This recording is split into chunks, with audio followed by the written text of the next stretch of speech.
Hello and welcome back to the Cosmic Enigma. Here we share real-life experiences of encounters with the unknown stories that come from beyond the stars, crafted to help you relax and drift off to sleep. Drop a comment and let me know where you're listening from. I love seeing just how far this mystery reaches. Now find a comfortable spot, take a deep breath, and let yourself be carried away. Story 1. I stand here now watching the morning fog cling to the glass like desperate fingers. The coffee grows cold in my cup untouched, while that pale shroud seems to mock everything I thought I knew about this room. The air tastes of copper and regret, filtering through the crack I don't remember making. But I do remember now all of it, in reverse like a film played backward, until you see the first frame and understand why the story had to end this way. The window bears that handprint still, pressed against the outside surface. My handprint, though I haven't left this room, haven't touched that glass from where it waits beyond my reach. The curtains move without wind, whispering truths I spent so long trying to forget. That shadow stretches across the floor, darker than it should be, pointing toward me like an accusation. This is where it ends, where I end. But to understand why I'm standing here, frozen between breath and silence, I have to go back. I have to remember what I did to deserve this beautiful, terrible morning. The handprint wasn't there when I woke up. I'm certain of that now, though certainty has become a luxury I can barely afford. I had risen from bed, moved to this window, drawn the curtains back to let in what I thought would be ordinary light.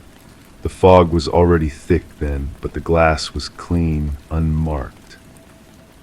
I remember pressing my palm against the cool surface from the inside, feeling the condensation gather beneath my skin. I was trying to clear away the mist to see what lay beyond in the garden, but when I pulled my hand away, there was nothing there. No mark, no evidence of my touch. Yet now the print stares back at me from the other side, perfectly formed, as if someone had stood in that garden and pressed their hand against the glass at the exact same moment I had pressed mine. Mirror images, except I know, with the kind of knowledge that sits heavy in your bones, that no one else was there. The coffee had been brewing then, filling the kitchen with that rich aroma that now seems like a memory from someone else's life. I had set the timer the night before, programmed it to wake me gently with the promise of warmth and routine.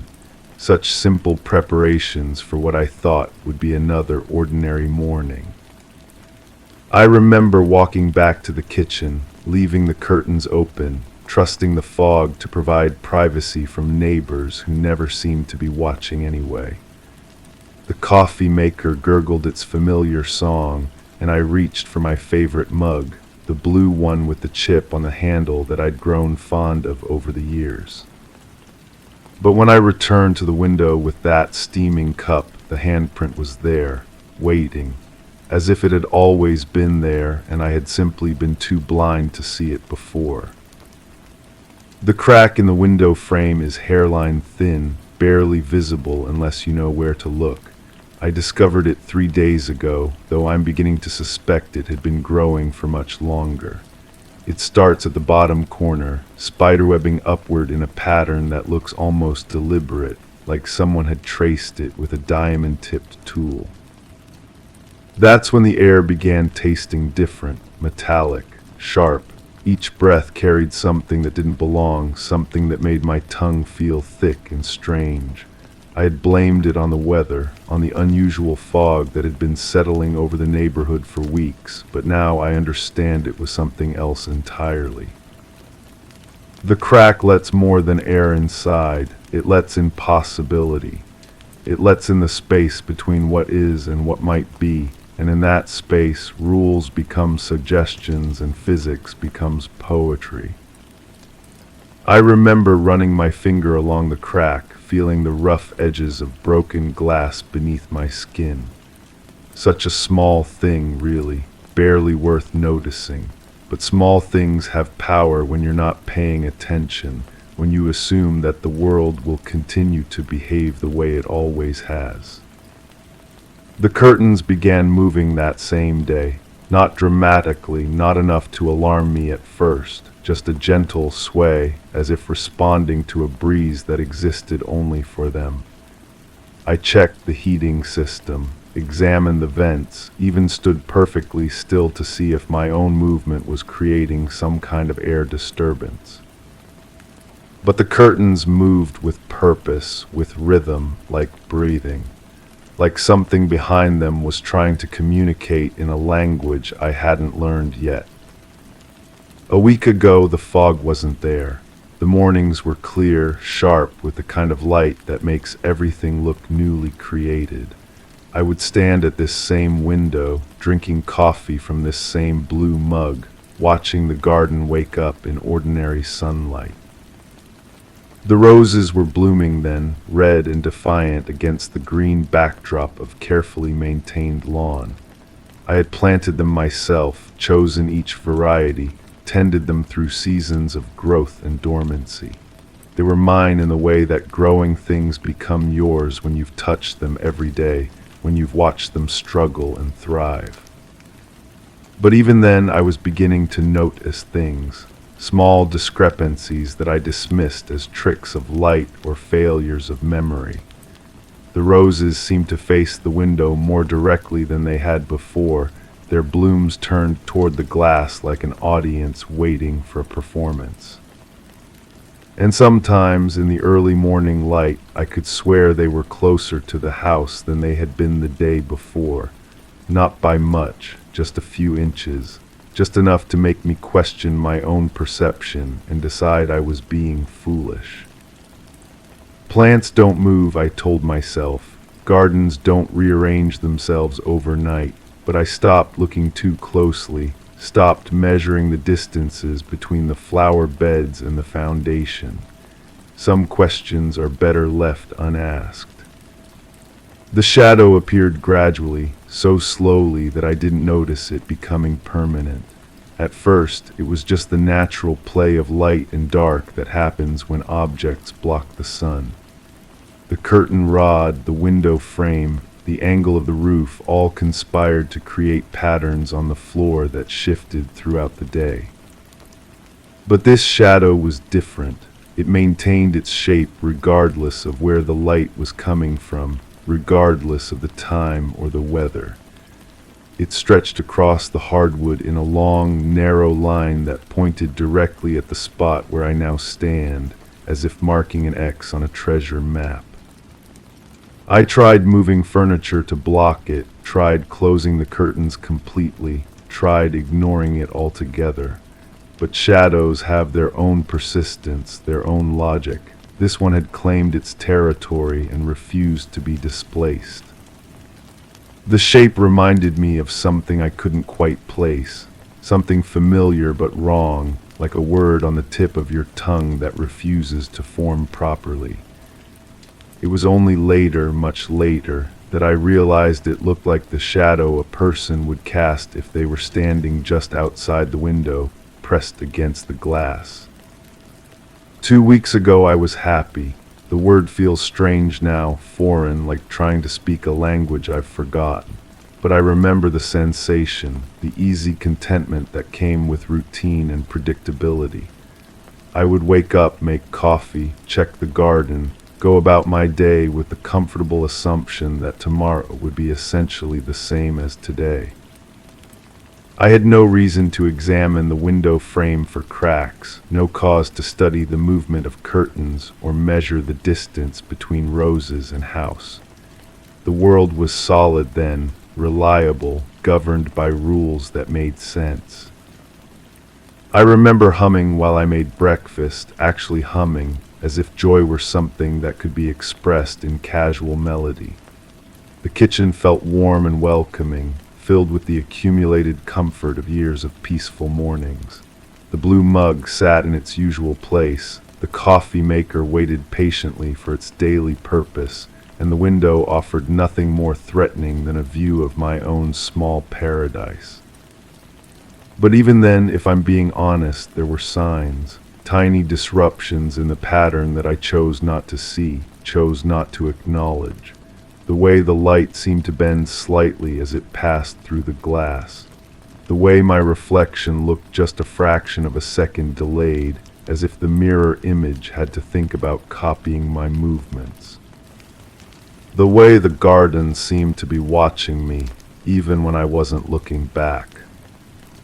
3 weeks ago I bought new curtains, white ones, simple and clean, to replace the heavy drapes that had come with the house.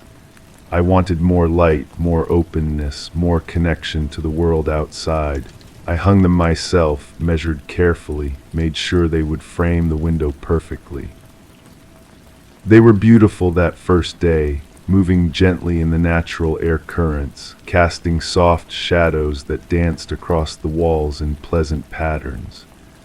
I felt proud of the improvement, satisfied with the way they transformed the room from something closed and formal into something bright and welcoming.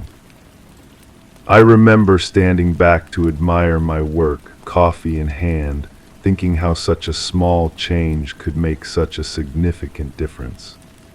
The morning light filtered through the white fabric with a quality that seemed almost sacred, turning the ordinary room into something special.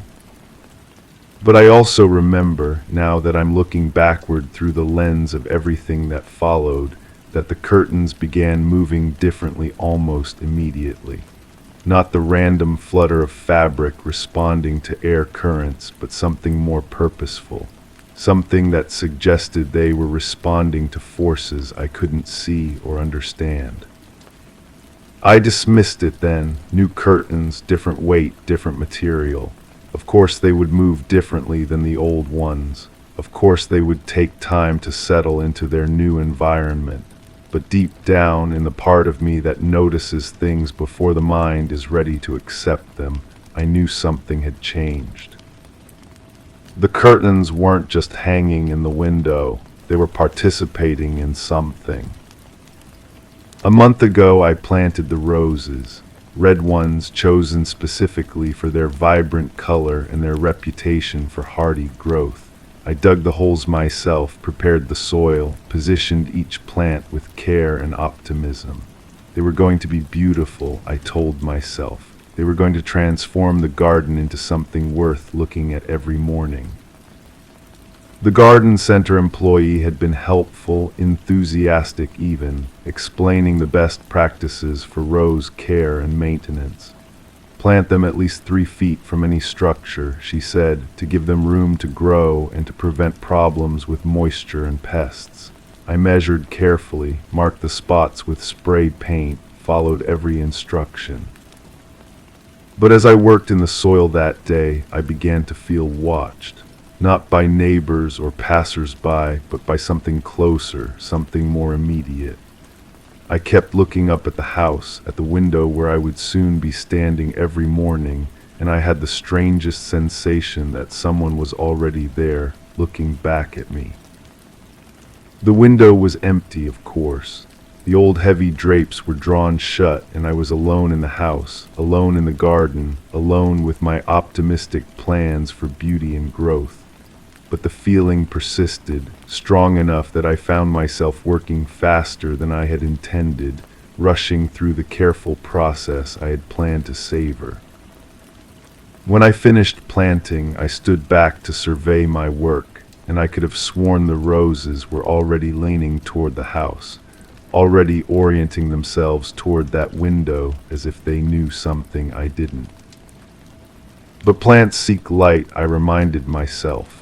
Plants grow toward windows because that's where the sun comes from. There was nothing unusual about their behavior, nothing that should have made me feel uneasy. Still, I went inside quickly that day, leaving my tools scattered on the grass, suddenly eager to be on the other side of the glass, looking out instead of being looked at. 6 weeks ago, I moved into this house. It was perfect, or so I thought. Quiet neighborhood, mature trees, a garden that needed work but showed promise. The realtor had been apologetic about the heavy drapes in the front room, explaining that the previous owner had been elderly and preferred privacy to light. I walked through the rooms with the easy confidence of someone making a good decision, someone choosing a place where life would unfold in pleasant and predictable ways. The kitchen was spacious, the bedroom comfortable, the front room blessed with that large window that would provide a perfect view of whatever garden I chose to create. The realtor mentioned, almost as an afterthought, that the previous owner had been something of a recluse in her final years. Kept to herself, rarely went outside, spent most of her time in the front room watching the street through a gap in those heavy curtains. She had died peacefully, the realtor assured me in her sleep, no drama or unpleasantness to worry about. I signed the papers that same day, eager to begin the process of making the house my own, of replacing the old woman's careful isolation with my own version of domestic happiness. I had plans for every room, visions of how I would open up the space, bring in light, create something warm and welcoming.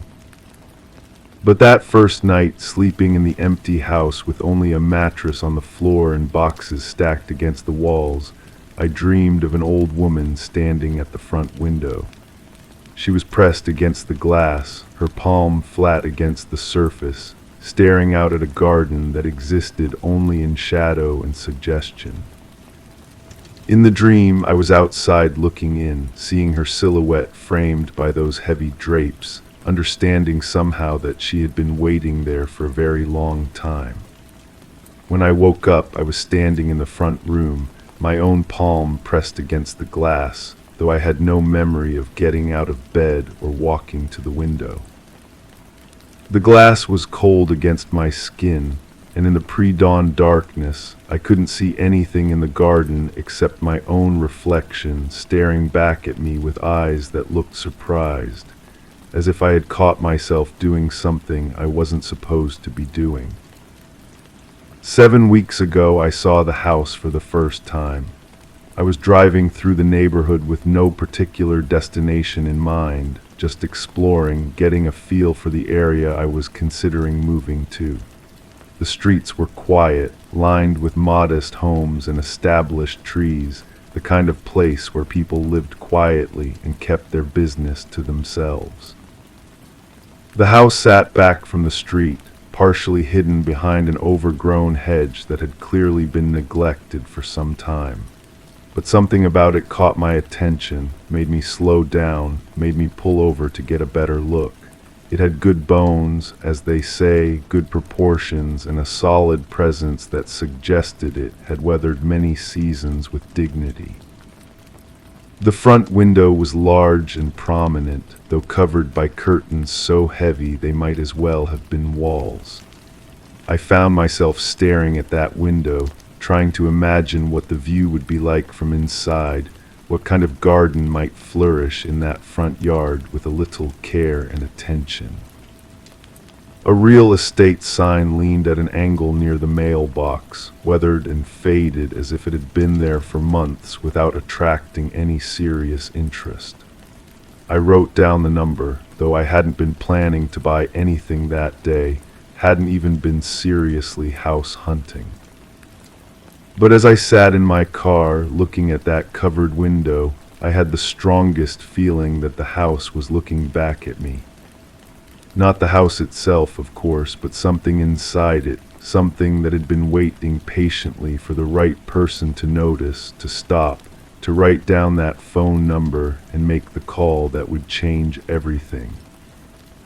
I drove away that day, but I carried the image of that window with me, covered and mysterious, holding secrets I was suddenly desperate to uncover.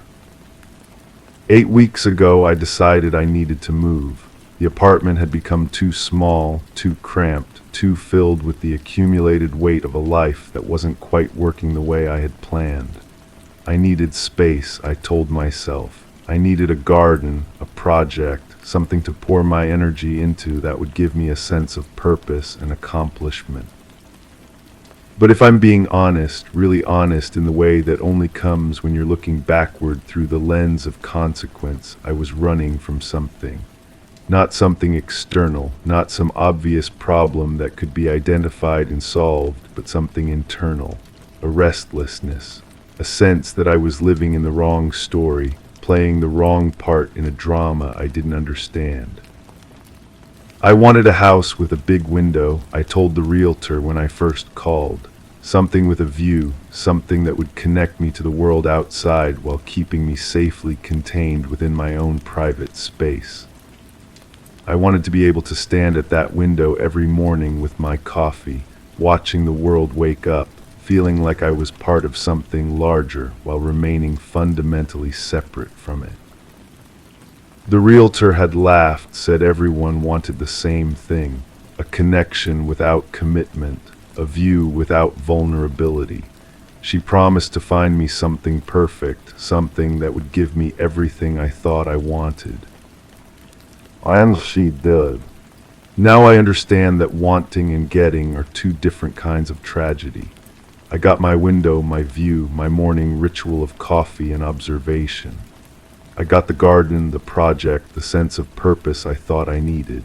But I also got something else, something that was waiting in that house, in that window, in the space between inside and outside, where rules become fluid and intentions become irrelevant. I got exactly what I asked for, and now I know why the previous owner had covered that window with heavy drapes, why she had chosen isolation over connection, privacy over light. She had learned what I'm learning now, standing here with my cold coffee and my perfect view of the fog-shrouded garden. She had discovered that some windows don't just show you the world outside. Sometimes they show you to the world outside. And sometimes the world outside decides to look back. The handprint on the glass isn't mine, not really.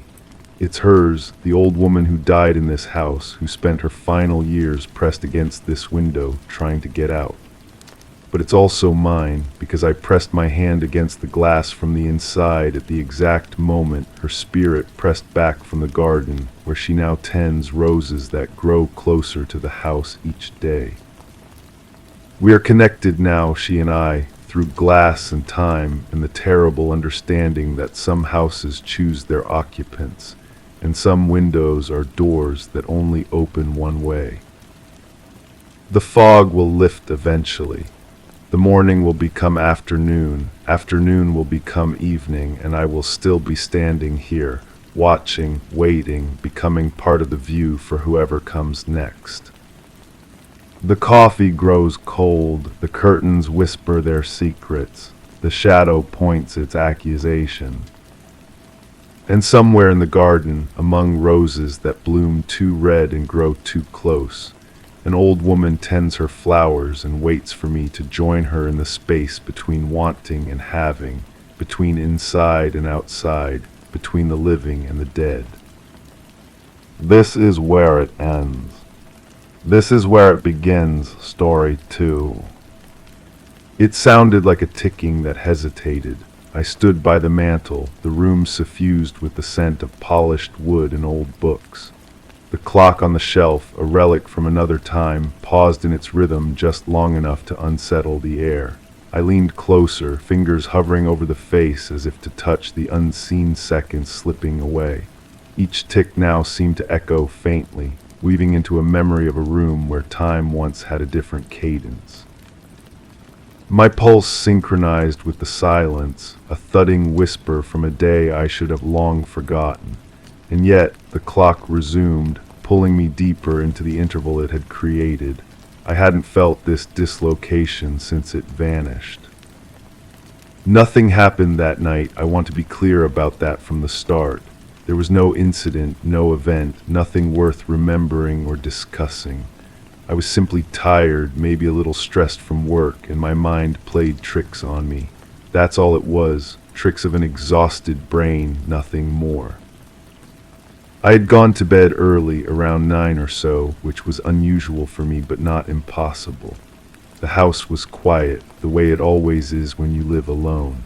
Just the normal sounds of settling wood and the occasional car passing on the street outside. I remember pulling the covers up to my chin and closing my eyes, expecting to drift off quickly like I usually do. But I didn't see anything unusual when I woke up, because I didn't wake up. I slept straight through until morning, deeply and peacefully. There was no interruption, no disturbance, no reason to open my eyes in the middle of the night. The bedroom remained exactly as I had left it, with the curtains drawn and the door closed and the familiar shadows cast by the streetlight filtering through the fabric. Although I do recall for some reason that the light seemed different, not brighter or dimmer, just different somehow. More focused maybe, like it was coming from a smaller source than usual. But that's probably just my memory playing tricks on me, mixing up different nights or different rooms. Memory does that sometimes, especially when you're trying to recall something that didn't really happen. I certainly didn't get up to investigate. Why would I? There was nothing to investigate. I stayed in bed the entire night, warm under my blankets, comfortable and undisturbed. I didn't put my feet on the cold hardwood floor, didn't feel the chill run up my legs as I stood. I didn't walk to the window, didn't part the curtains with my fingers, didn't look out at the yard. The yard looked exactly as it should have anyway, empty and familiar, with the old oak tree casting its usual shadow across the grass. There was no light hovering about 3 feet above the ground, no soft blue glow that seemed to pulse with its own rhythm. That would have been impossible, of course. There's nothing in my yard that could produce such a light, no electrical fixtures or decorative elements, just grass and trees and the wooden fence that separates my property from my neighbors. I must have been dreaming when I thought I saw it move. Dreams can be incredibly vivid sometimes, so realistic that they feel like memories even after you wake up. In the dream, if it was a dream, the light drifted slowly toward the house, maintaining that same height above the ground, never wavering or flickering the way a real light would. It moved with purpose, as if it knew exactly where it was going. But I wasn't watching it approach. I was asleep in my bed, undisturbed and peaceful. I didn't see it pass by the living room window, didn't notice how it seemed to pause there for a moment, as if examining the interior of my home. The living room looked normal in that light, or would have looked normal if I had been awake to see it. The furniture cast sharp shadows, more defined than they should have been given the softness of the glow. I definitely didn't hear the sound that accompanied it. A low humming, almost musical, like someone humming a tune just below the threshold of recognition. It wasn't unpleasant, exactly, just strange and somehow familiar, as if I had heard it before in a context I couldn't quite remember. But since I was asleep, since nothing was actually happening, there was no sound to hear. The temperature in the house remained constant throughout the night. The heating system worked perfectly, maintaining the comfortable 72 degrees I always set it to. There was no sudden chill, no inexplicable drop that made me shiver despite being under heavy blankets. My breath didn't become visible in the air, and frost didn't form on the inside of the windows. That would have been absurd, given that it was a mild evening with no unusual weather patterns. I never left my bedroom, that's important to understand. I remained in bed, sleeping soundly, completely unaware of anything unusual happening in or around my house.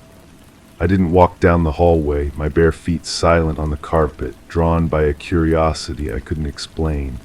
The hallway was dark, as it should have been, with only the faint glow from the streetlight providing minimal illumination. Although I do remember thinking that the darkness seemed thicker somehow, more substantial. But that's just how darkness appears when you're half asleep, when your eyes are trying to adjust to the absence of light. It can seem almost tangible, like something you could reach out and touch. Not that I reached out, not that I was even there to reach out. The front door remained locked and secure throughout the night. I always checked the locks before going to bed, a habit ingrained from years of living alone. The deadbolt was engaged, the chain was in place, and the door was solid and impenetrable. There was no reason for me to approach it, no sound or disturbance that would have drawn my attention. But if I had approached it, if I had been walking through my house for some inexplicable reason, I might have noticed that the metal of the doorknob felt warm. Not hot exactly, just warm, as if someone had been holding it for a long time. The brass had a different quality to it, smoother somehow, though I hadn't polished it recently. These are just details my mind has supplied, probably from other nights, other experiences that have nothing to do with that particular evening. I didn't look through the peephole. Why would I? There was nothing to see, no reason to peer out into the empty street. The fisheye view would have shown me exactly what it always showed me. The walkway leading to the street, the neighbor's house across the way, the parked cars lined up along the curb. Everything normal and mundane and exactly as it should be. Though I do have this strange impression that the street looked different, cleaner maybe, or more organized. The cars seem to be parked with unusual precision, all facing the same direction, all positioned at identical distances from the curb. But that's probably just my mind imposing order on a random memory, creating patterns where none existed. The light never entered my house. That would have been impossible, given that all the doors and windows were securely closed. There was no way for any external illumination to penetrate the interior spaces, no gaps or openings that would have allowed even the smallest beam to slip inside. My home remained dark and private and completely separate from whatever might have been happening outside. I certainly didn't feel that strange warmth spreading through the rooms, that gentle heat that seemed to come from everywhere and nowhere at once. The air didn't shimmer slightly, the way it does on hot pavement in summer, and there was no subtle change in the quality of the atmosphere. These are just sensations I might have imagined, the kind of phantom feelings that can occur when you're in that liminal space between sleeping and waking. My cats behaved normally throughout the night. They're good indicators of unusual activity, always alert to changes in their environment. If something strange had been happening, they would have reacted, would have hidden or become agitated or displayed some sign of distress. Instead, they slept peacefully in their usual spots, undisturbed and content. Although I do remember finding them in the morning arranged in a perfect line along the hallway, all facing the front door, all sitting in identical positions with their tails wrapped neatly around their paws. But cats do strange things sometimes, and there's probably a perfectly reasonable explanation for their behavior. Maybe they heard a sound outside, a passing animal or late-night pedestrian that caught their attention briefly before they settled back into sleep. I never experienced any lost time. The night progressed normally from bedtime to morning, with no gaps or discontinuities in my memory. I wasn't suddenly aware of standing in a room with no recollection of how I had gotten there, wasn't confused about my location or disoriented about the passage of time. These things simply didn't happen because there was nothing unusual occurring. But I do have this vivid impression of a room I've never seen before. White walls, very clean and smooth, with a texture that seemed almost organic. The ceiling was higher than it should have been, given the dimensions of the space, and there was a quality to the light that made everything appear slightly overexposed, like an old photograph. There was furniture in the room, though I can't quite remember what kind, and the air had a peculiar stillness to it, as if sound was being absorbed before it could properly form. This is obviously just a dream fragment, a piece of some forgotten nightmare that has attached itself to that particular night. Dreams often feel more real than reality, especially when they involve unfamiliar spaces that seem to have their own internal logic. The mind is remarkably good at creating detailed environments that feel completely authentic, even when they're entirely imaginary. I didn't speak to anyone in that room. There was no one there to speak to, and besides, I was asleep in my own bed, not standing in some impossible white space having conversations with invisible presences. The silence was complete and natural, the kind of quiet you expect in the middle of the night when the world has settled into rest. Though I do recall the impression of voices, very soft and somehow distant, as if they were coming from another room or through walls that were thicker than they appeared. The words weren't quite clear, but the tone was gentle, almost reassuring, like people discussing something important but not urgent. But voices in dreams often have that quality, that sense of significance without specific meaning. Nothing was asked of me. There were no questions, no requests, no expectations or demands placed upon me during that perfectly normal night of uninterrupted sleep. I wasn't required to make any decisions or provide any information or participate in any kind of exchange. I simply slept as I do every night without incident or interaction. But I do remember feeling that I should answer something, that there was a question hanging in the air waiting for my response. Not a spoken question exactly, but more like an expectation, a gentle pressure that suggested cooperation would be appreciated. The feeling was similar to being in a doctor's office, that sense of being asked to trust and comply with procedures you don't fully understand. I never left my property. This is crucial to understand. I remained in my house throughout the entire night, never stepping outside, never walking beyond the boundaries of my own yard.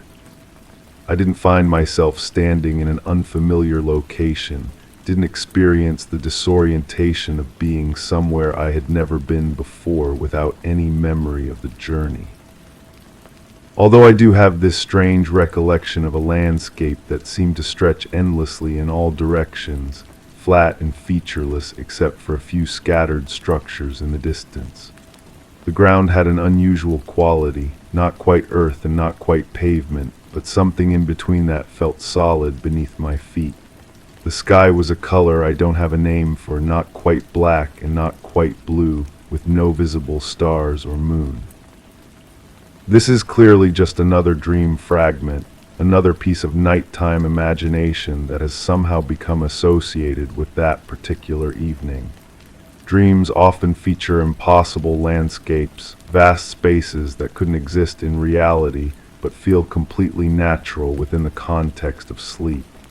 The mind creates these environments effortlessly, populating them with details that seem significant but are ultimately meaningless. I experienced no physical effects from that night.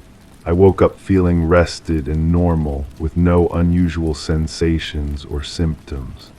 There were no marks on my skin, no soreness or stiffness, no indication that anything out of the ordinary had occurred. My body felt exactly as it should after a full night of peaceful sleep.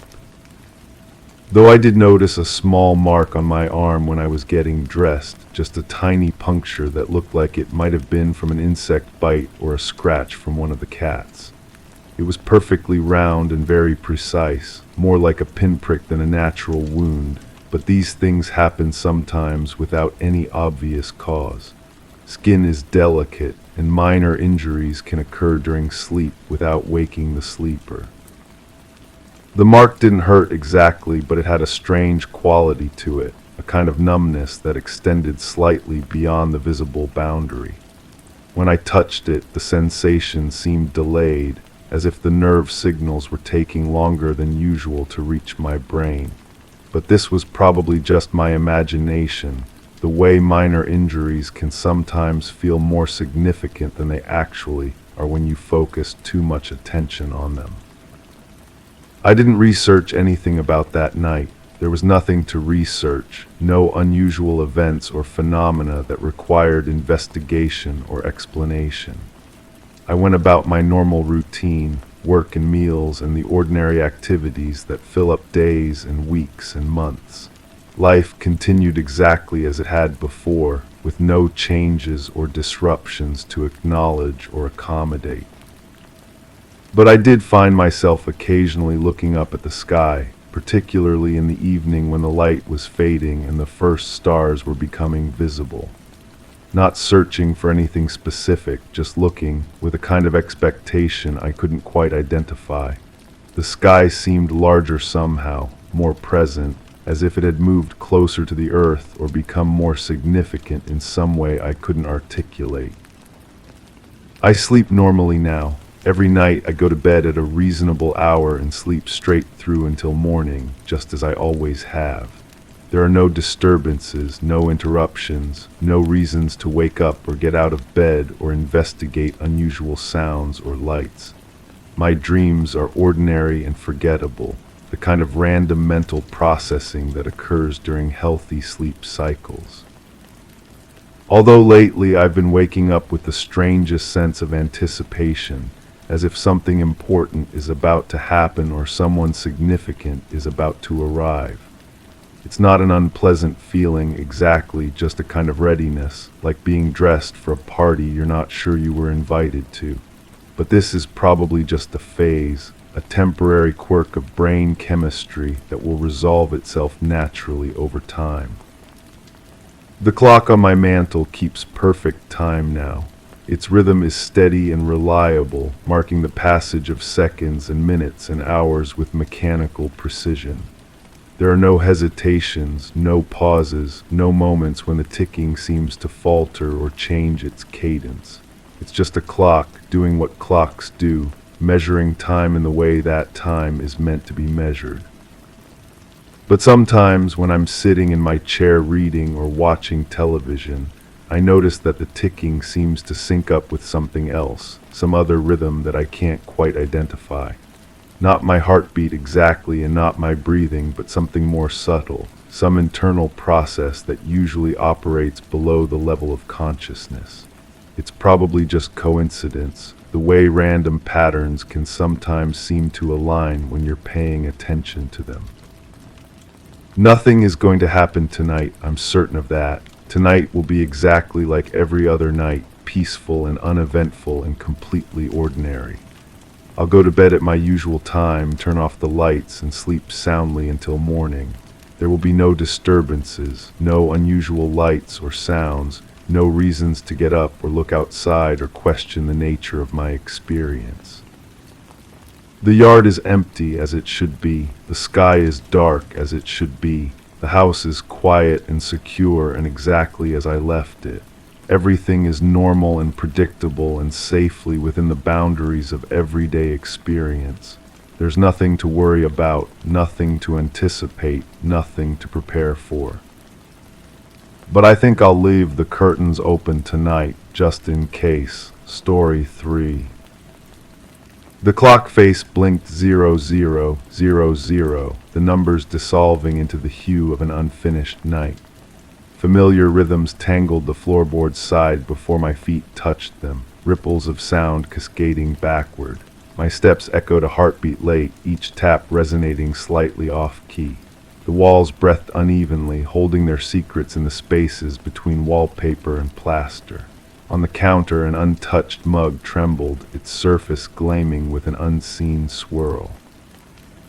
As I reached over to steady it, my pulse syncopated with a time not mine, and the floor creaked beneath a weight I did not cast.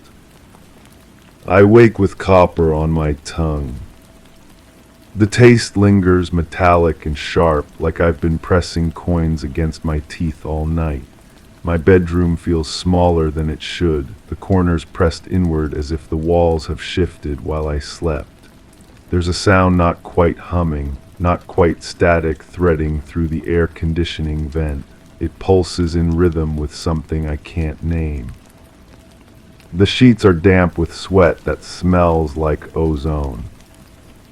Morning light filters through the blinds, but it's wrong somehow. Too white, too clean. It doesn't warm my skin the way sunlight should. Instead, it makes my arms prickle with goosebumps that won't smooth away, no matter how many times I rub them. I've been having the dreams again. Not dreams exactly, fragments, pieces of something that might have happened or might be happening still. I see a door standing half open in a hallway that doesn't belong to my house. Beyond it, darkness that moves like water. The door frame gleams with a light that has no source, casting shadows that bend the wrong direction. The buzzing grows louder when I think about the door. It starts behind my ears, a vibration that makes my teeth ache. I press my palms against my temples, but the sound doesn't come from outside. It lives somewhere deeper, in the spaces between thoughts. When I focus on it, trying to understand what it means, my vision blurs at the edges. There were lights behind the trees. The memory surfaces without warning, vivid and incomplete. I'm standing in my backyard, but the yard stretches farther than it should, disappearing into woods that weren't there yesterday. The grass beneath my bare feet feels electric, each blade sharp against my skin. Above the tree line, something pulses, not quite a star, not quite a street light. It's the color of bone. I don't remember walking outside. My coffee grows cold while I stare at the kitchen window. The mug, the same one from the night before, sits exactly where I left it, but the liquid inside has changed. What was black is now the color of tarnished silver, reflecting nothing. When I lift it to my lips, the ceramic feels warm despite the cold contents. The taste of copper intensifies. I set the mug down and it makes no sound against the counter. The silence stretches, thick and expectant. Even the refrigerator's hum has stopped. In this pocket of quiet, I hear something else, footsteps overhead, slow and deliberate. But I live alone and the footsteps match the rhythm of my own heartbeat. The door upstairs stands half open. I know this without looking. I can feel it like a draft against my neck, that rectangle of darkness waiting at the end of the hallway. The same door from the fragments, from the dreams that aren't dreams. It breathes with the house, expanding and contracting in my peripheral vision. The noise didn't come from outside. This truth settles in my chest like a stone. The buzzing, the humming, the electrical whisper that follows me from room to room, it originates somewhere inside, in the hollow spaces behind my ribs. When I press my ear to the wall, I hear it echoing back, as if the house is listening to my heartbeat and learning its rhythm. Time moves strangely now. I glance at the clock and the hands have stopped moving. The second hand trembles between moments, caught in amber. When I blink, it jumps forward 3 positions, then slides backward 2.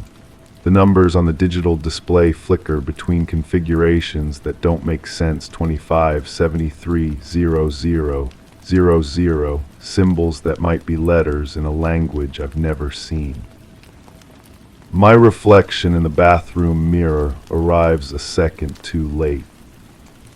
I raise my hand and the motion ripples across the glass like disturbed water. The face looking back wears my features, but the eyes focus on something just over my shoulder. When I turn to look, there's nothing there except the shower curtain, hanging perfectly still despite the air conditioning that should be moving it. The smell of ozone grows stronger. It clings to my clothes, my hair, the inside of my nostrils, sharp and clean, like the moment before lightning strikes. I find myself breathing deeper, trying to chase the scent to its source, but it seems to come from everywhere at once: the walls, the ceiling, the spaces between my fingers. I don't remember ever coming back.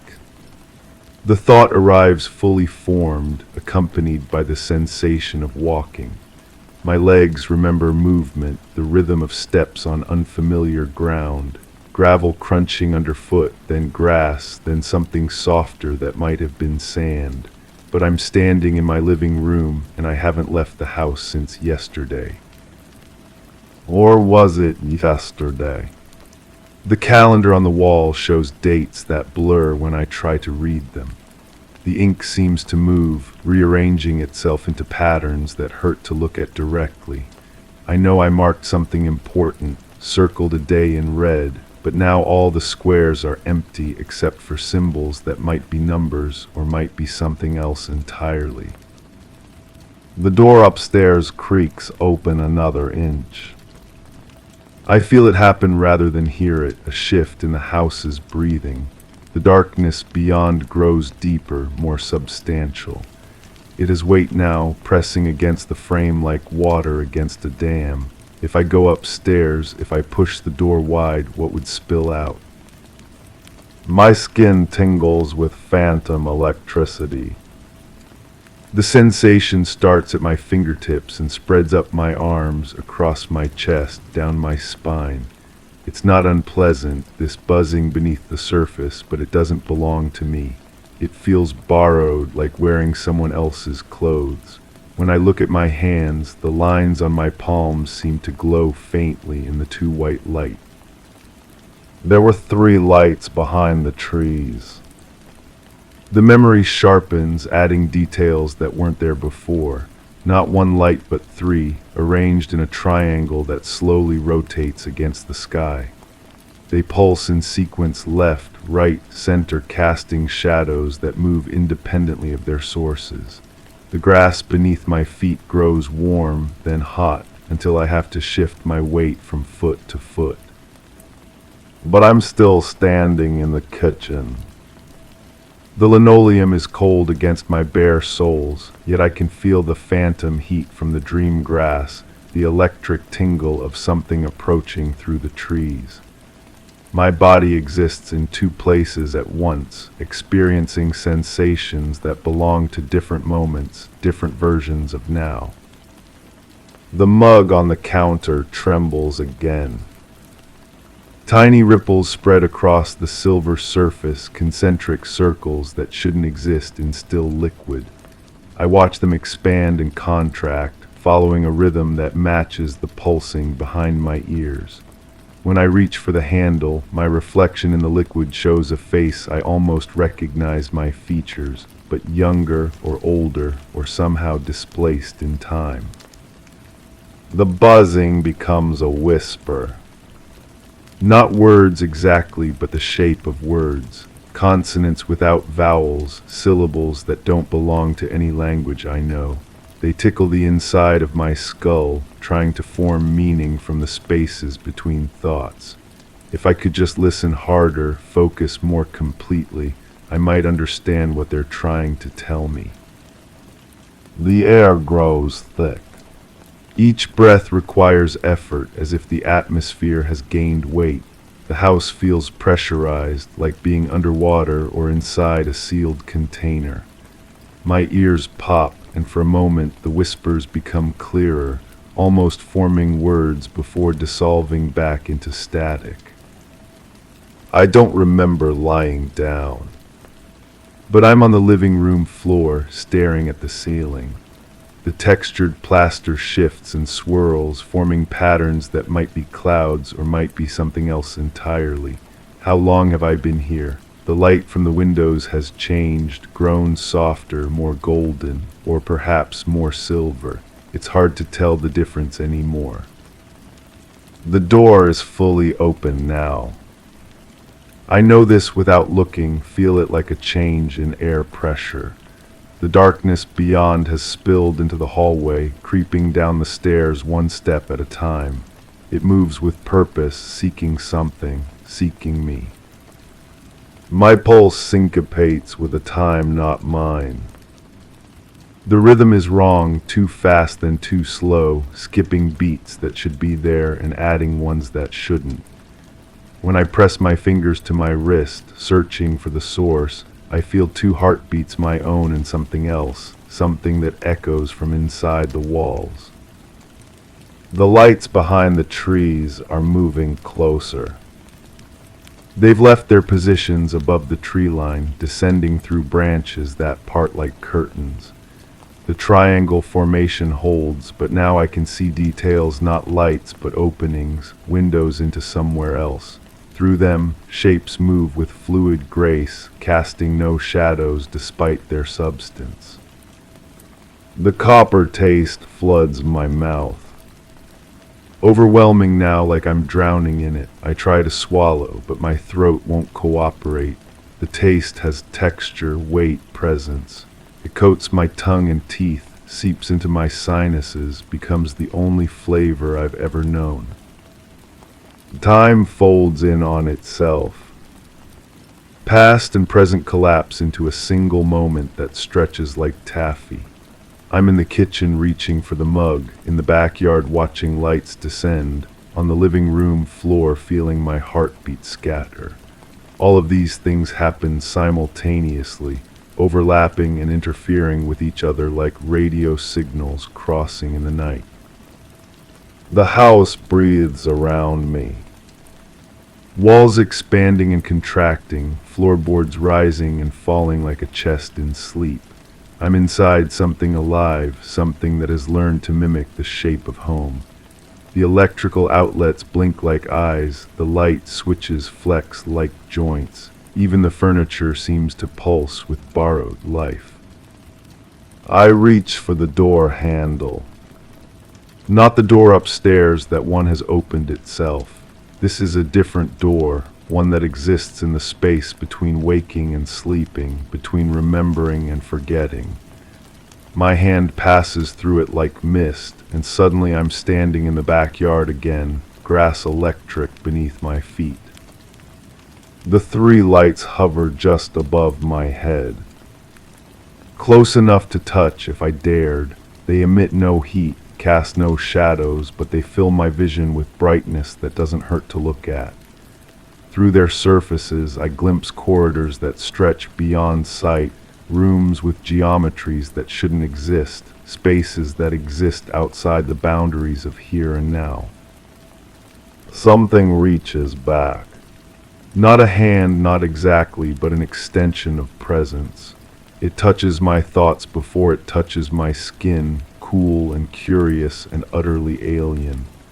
The contact sends electricity racing through my nervous system, lighting up pathways I didn't know existed. I don't remember ever coming back. But I'm in the kitchen again, staring at the mug on the counter. The liquid inside has cleared, become transparent as water but heavy as mercury. My reflection wavers on its surface, distorted and strange. Behind me, the door to the backyard stands open, letting in air that smells of ozone and copper and something else, something that might be the scent of distance itself. The clock face blinks 0000. The numbers dissolve into the hue of an unfinished night, and I realize I've been here before. This moment, this kitchen, this trembling mug, they cycle endlessly, a loop that I enter and exit without ever truly leaving. Each time I notice something new, remember something different, but the pattern remains the same. The floor creaks beneath a weight I did not cast. Story 4. The air felt thick, like a living mist pressing against my skin. Each breath I took seemed to spiral away, churning beyond reach. The ground quivered softly beneath, not with movement, but a strange pulse that echoed unfamiliar rhythms. Shapes whispered at the edge of sight, bending as if the space itself were a fluid, stretching reality. My senses dulled as if filtering through gauze, as if I were no longer the only occupant inside my own mind. In the silence, I felt it a gaze from everywhere and nowhere, dissecting the essence of who I was. I wake from this dream every morning now, though I'm not certain it's a dream. The images feel too precise, too weighted with meaning I can't grasp. Something happened to me, something that carved hollows in my memory where important things used to live. I know this with the same certainty I know my own reflection, though lately even that seems questionable. The gaps in my recollection aren't clean. They're jagged, torn edges that catch on thoughts I can't quite form. There are hours missing from my life, maybe days. The space where they should be throbs like a phantom limb, present in its absence. I've tried retracing my steps, but the path leads to a wall of static that makes my temples ache when I press against it. My apartment feels different now. The shadows fall at wrong angles and sounds carry strangely through the walls. I catch myself listening for something I can't identify, turning toward corners where nothing waits. The familiar has become foreign, as if someone rearranged the molecules of my world while I wasn't looking. I found the recording device tucked behind my bookshelf, wedged between volumes I don't remember owning. It's a small digital recorder, the kind used for voice memos, but its surface feels warm to the touch and vibrates with an irregular pulse that seems almost organic. The metal casing bears scratches that form no recognizable pattern, yet they draw my fingers like grooves worn by countless repetitions. When I press play, static fills the room, not the clean white noise of electronic interference, but something layered and breathing. Beneath it, I hear my own voice, distant and hollow, speaking words I can't quite make out. The audio quality shifts without warning, becoming crystal clear for fragments before dissolving back into that living static. The boundary is thinner here, my recorded voice says, each word separated by gaps of distortion. I can feel it watching through the spaces between thoughts.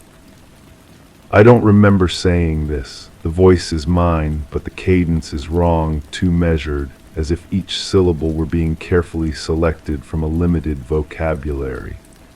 There's something else in the background, a sound like fabric tearing very slowly, or perhaps breathing through damaged lungs. The recording continues, my voice fading in and out like a radio signal from somewhere very far away. The lights move in patterns that hurt to follow. They're trying to show me something, but my eyes weren't made for this kind of seeing. I pause the playback, my finger trembling against the button. The silence that follows feels expectant, as if the room itself is waiting for me to continue. The recorder's surface grows warmer, its pulse quickening to match my heartbeat. A flash of memory surfaces unbidden. I'm standing in a place that might have been my bedroom, but the walls stretch impossibly high, disappearing into darkness that seems to have weight and texture. Points of light dance in that void, not quite random, but following rules I can't comprehend. They pulse in sequences that make my brain itch, as if trying to download information directly into my neural pathways. The memory fragments before I can hold on to it, leaving only the taste of copper and the sensation of being observed by something vast and patient. I resume the recording. My voice returns, clearer now but strangely flat, drained of emotion. The power went out, but the darkness wasn't empty. It had texture, like velvet made of absence. I reached out to touch the wall and felt something reach back. The audio cuts to pure static for several seconds. When it returns, there's a new sound layered beneath my voice, a rhythmic tapping that might be footsteps or might be something else entirely. The pattern is too regular to be random, too irregular to be mechanical. I'm not alone in here, my recorded self whispers. There's something behind me matching my movements. When I turn around, it turns too, staying always just outside my peripheral vision. But I can feel its attention like heat on the back of my neck. I spin around, suddenly certain something is standing behind me in my apartment. The room is empty, but the feeling of being watched intensifies. My reflection in the window looks back at me, but there's a delay between my movements and its response, as if the image has to travel a great distance to reach the glass. Another memory surfaces, more vivid than the first. I'm walking through a corridor that can't exist in any building I know. The walls are covered in a pattern that shifts when I'm not looking directly at it, geometric shapes that fold in on themselves in ways that violate the basic rules of space. The air carries a scent like new plastic and cold blood, sharp and clinical, yet somehow organic. Behind me, footsteps echo my own with perfect precision, but when I stop, they continue for one beat too long. I don't turn around. Some instinct deeper than thought warns me that seeing what follows would change something fundamental about the nature of my existence. The recording device grows hot in my hands, its vibrations becoming more pronounced. My voice continues from the speakers, but now there's an echo, as if I'm speaking in a vast empty space. The reflections are wrong. In every surface I see myself, but the eyes are different. They know things I don't, have seen things I can't remember. When I blink, sometimes they don't blink back. I look at my reflection in the black screen of my phone. For just a moment the image seems to smile while my face remains neutral. The expression is subtle, just a slight upturn at the corners of the mouth, but it sends ice through my veins. The static on the recording shifts, becoming more structured, almost like whispered conversation in a language that predates human speech. Beneath it, I hear a sound that might be machinery or might be something breathing very slowly.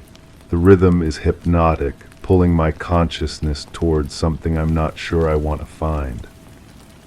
They're showing me pictures, my voice says through the speakers. Images that burn themselves into my retinas. Landscapes that exist in colors I don't have names for.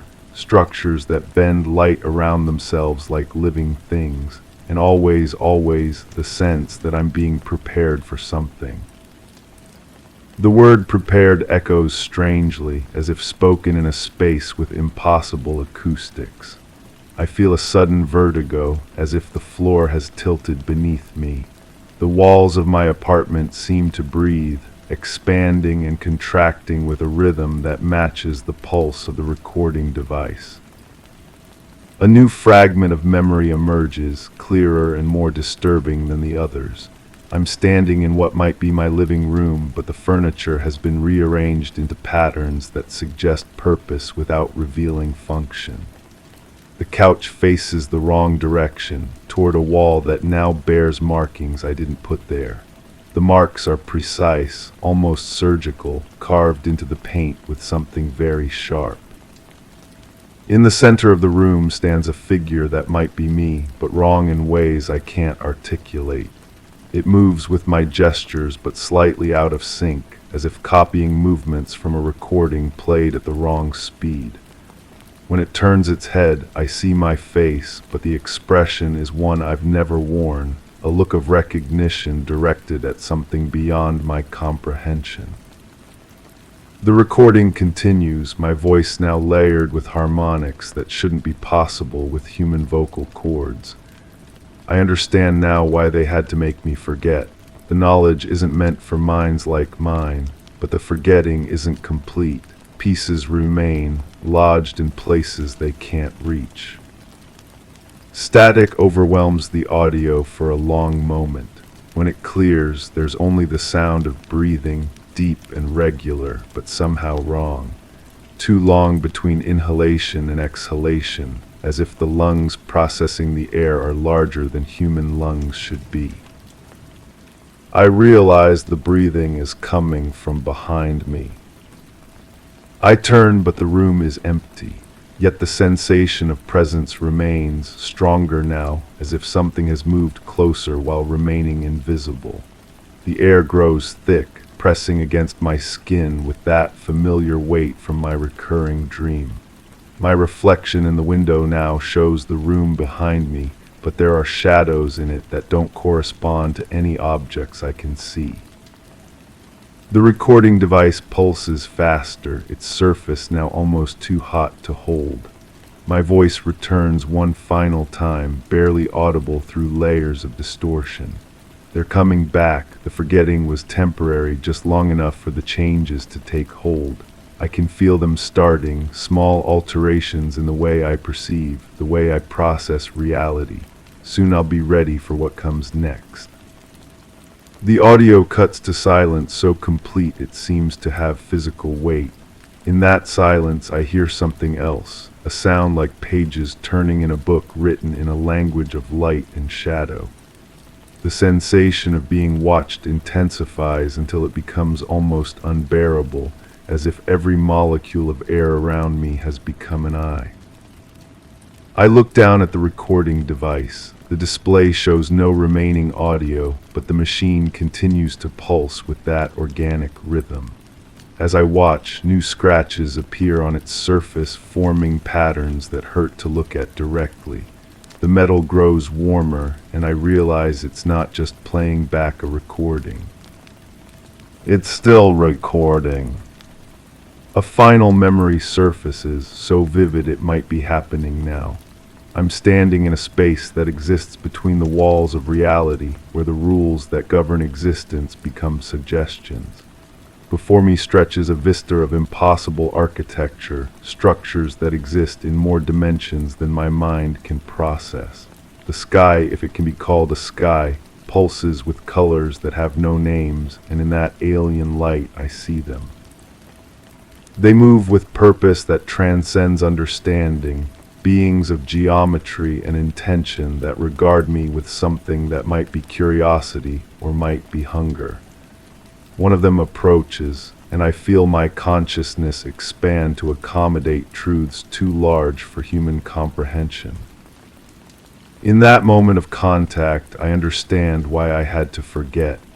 The knowledge they shared rewrote the fundamental code of my existence, prepared me for a purpose I'm only now beginning to glimpse.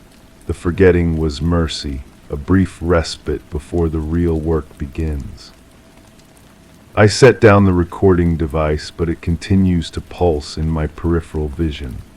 The room around me feels less solid now, as if the boundaries between what is and what could be have begun to blur. In the reflection of every surface, I see myself, but the eyes that look back contain depths that weren't there before. The preparation is almost complete. Soon, I'll remember everything, and when I do, I'll understand why some knowledge can only be carried by minds that have been carefully altered to contain it. The question that haunts me now, as I sit in this room that may not be entirely real, is simple and terrible. What am I being prepared for? The recording device pulses once more, and in that pulse, I feel the answer beginning to unfold in spaces of my mind I didn't know existed. But perhaps that's a memory for another day, when the changes have progressed far enough for me to survive the knowing. Until then, I wait and listen and try not to think about the footsteps I hear in the walls, or the way my reflection sometimes moves when I'm perfectly still. Story 5. The warehouse was accessed at precisely 500 hours. The storage units showed no signs of forced entry. All locks were intact and accounted for. Inventory was checked, with each item meticulously crossed off the list. The aisles remained clean, the floors recently swept, and the overhead lights functioning without flicker. Surveillance footage indicated no movement from midnight until inspection.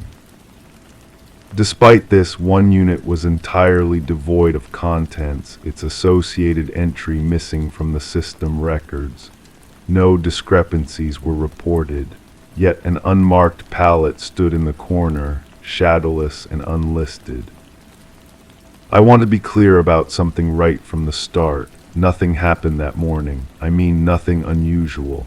I went to work like I always do, checked the inventory like I always do, and everything was exactly as it should be. The report makes it sound mysterious, but that's just how these things get written up. Corporate likes their drama, I guess. I didn't see anything strange. The warehouse looked normal. Same concrete floors, same metal shelving units stretching back into the darkness. Same fluorescent lights humming overhead, casting that familiar industrial glow across everything.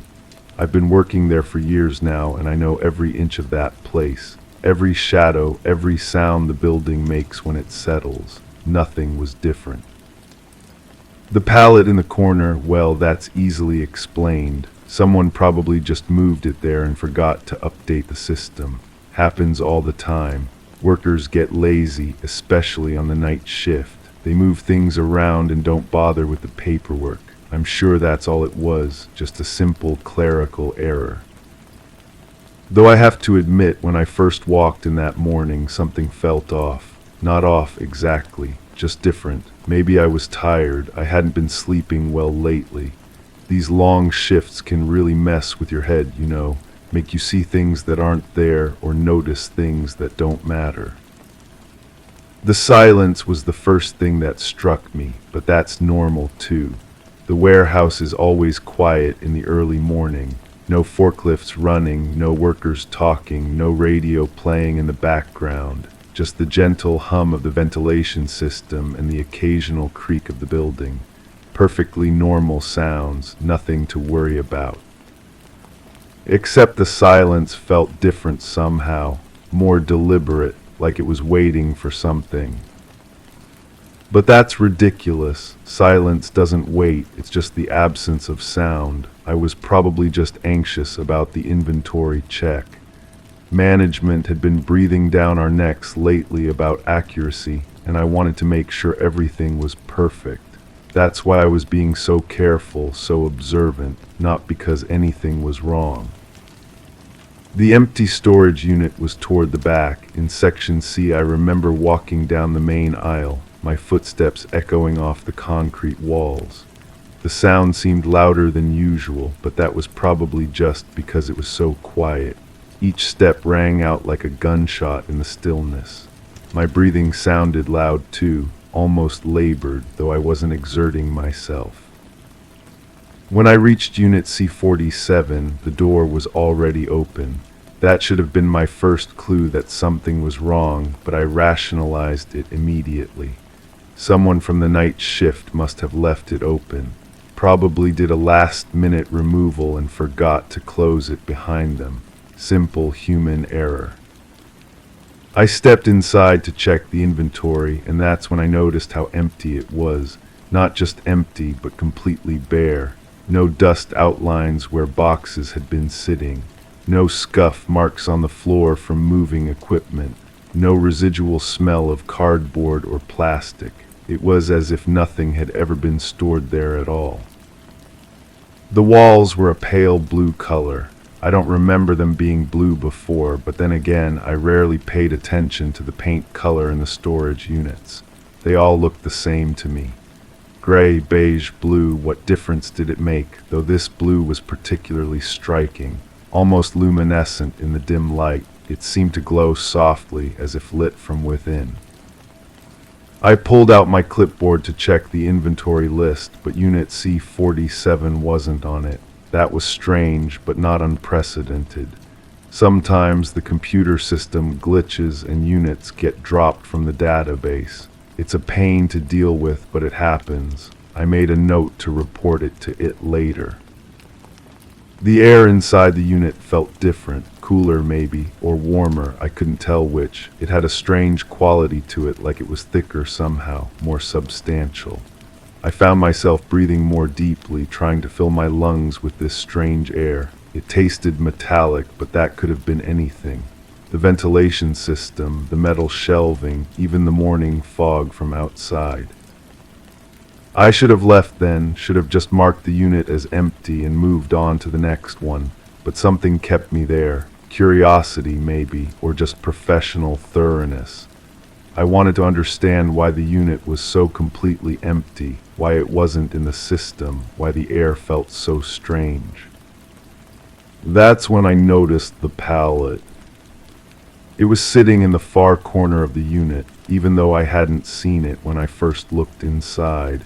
Must have been hidden by the shadows.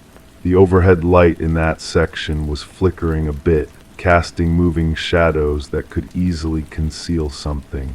That's the only logical explanation. The pallet was unmarked, just like the report said.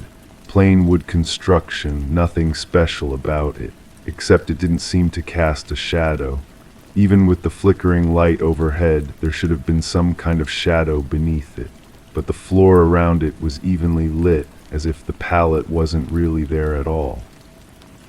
I walked closer to get a better look. My footsteps sounded muffled now, absorbed by something I couldn't identify. The concrete floor should have echoed, but instead my steps fell flat and dead, like walking on carpet, except there was no carpet, just cold, hard concrete beneath my work boots. The pallet was empty, but it looked like something had been sitting on it recently. There were slight indentations in the wood, as if from a heavy weight. 4 rectangular marks perfectly spaced like the corners of a large crate or container, but whatever had been there was gone now. I reached out to touch one of the indentations, and the wood felt warm, not just room temperature, but actually warm, like it had been sitting in sunlight, which was impossible since we were inside a windowless warehouse. The heating system wasn't even running yet. It was early morning, and the building was still cool from the night. My hand lingered on the warm wood longer than it should have. The sensation was oddly comforting, like touching something alive. I could almost feel a pulse beneath my palm, a gentle thrumming that seemed to sync with my own heartbeat. But that's ridiculous. Wood doesn't have a pulse. It was probably just my own blood flow that I was feeling. I pulled my hand away and stepped back. That's when I noticed the smell had changed. The metallic scent was stronger now, mixed with something else, something organic, like ozone after a thunderstorm or the smell of rain on hot pavement. But we were indoors and it hadn't rained in days. The flickering light above me suddenly stopped flickering. The unit was bathed in steady, even illumination, but somehow that made it worse. In the steady light, I could see that the blue walls weren't painted at all. The color seemed to come from within the material itself, as if the walls were made of some kind of luminescent substance. They pulsed gently, in rhythm with that thrumming sensation I'd felt in the wood. I should have been frightened. Any rational person would have been frightened, but instead I felt calm, unnaturally calm, like I was exactly where I was supposed to be, doing exactly what I was supposed to be doing. The feeling was so strong that I didn't question it. I just accepted it, the way you accept the logic of a dream. I walked around the pallet, examining it from different angles. With each step, the thrumming sensation grew stronger. I could feel it in my chest now, in my bones, in the spaces between my thoughts. It was becoming part of me, or I was becoming part of it. The distinction didn't seem important. The indentations in the wood were deeper than I'd first thought. Not just surface impressions, but actual grooves carved into the grain. They formed a pattern, though I couldn't quite make out what it was. It looked almost like writing, but in no language I recognized. The symbols seemed to shift and change when I wasn't looking directly at them, rearranging themselves into new configurations. I bent down to get a closer look, and that's when I heard the sound. It wasn't really a sound exactly, more like the memory of a sound or the echo of something that hadn't happened yet. It was high-pitched and musical, like wind chimes in a gentle breeze, but there was no wind in the warehouse and no chimes. The sound seemed to be coming from the pallet itself. I pressed my ear against the warm wood and listened. The thrumming was louder now, more complex. It had layers, harmonics, like a chord played on some vast, invisible instrument. I could hear individual notes within the overall tone, each one perfectly tuned and placed. I don't know how long I stayed like that, listening to the music in the wood. It could have been minutes or hours. The normal flow of experience had stopped making sense. I was outside of regular existence, in a place where different rules applied. A place where empty storage units could glow with their own light, where wooden pallets could sing, where silence could have weight and substance. Eventually, I became aware that I was no longer alone in the unit. There was someone else there with me, though I hadn't heard them enter. I could feel their presence like a warm breath on the back of my neck. When I turned around, though, there was no one there, just the empty blue space and the steady, pulsing light. But I knew someone had been there. I could smell them, a clean ozone scent that mixed with the metallic air. I could feel the lingering warmth where they had stood. There were even footprints in the dust on the floor, though I hadn't noticed any dust before. The footprints were strange, too long, too narrow, with an odd spacing between the toes. They led from the entrance of the unit to where I was standing, then back out again. But I hadn't seen anyone come or go. I would have noticed. I'm trained to notice things like that. I followed the footprints back toward the entrance, but they faded as I walked. By the time I reached the doorway, they had disappeared entirely. The floor was clean and unmarked, just as it had been when I first arrived, as if no one had ever walked there at all. That's when I realized I needed to leave, not because I was frightened, but because I was starting to lose track of what was real and what wasn't. The long hours, the stress, the lack of sleep, they were all catching up with me. I was having some kind of episode, seeing things that weren't there, hearing sounds that didn't exist.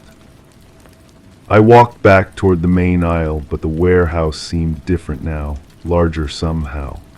The rows of storage units stretched back further than they should have, disappearing into a darkness that the overhead lights couldn't penetrate. My footsteps echoed strangely, as if the sound was being reflected back from surfaces that weren't there. I tried to retrace my path, but the aisles had changed. Corridors that should have led back to the main entrance instead curved away into unfamiliar territory. Units that I'd never seen before lined the walls, their doors standing open to reveal contents that defied description.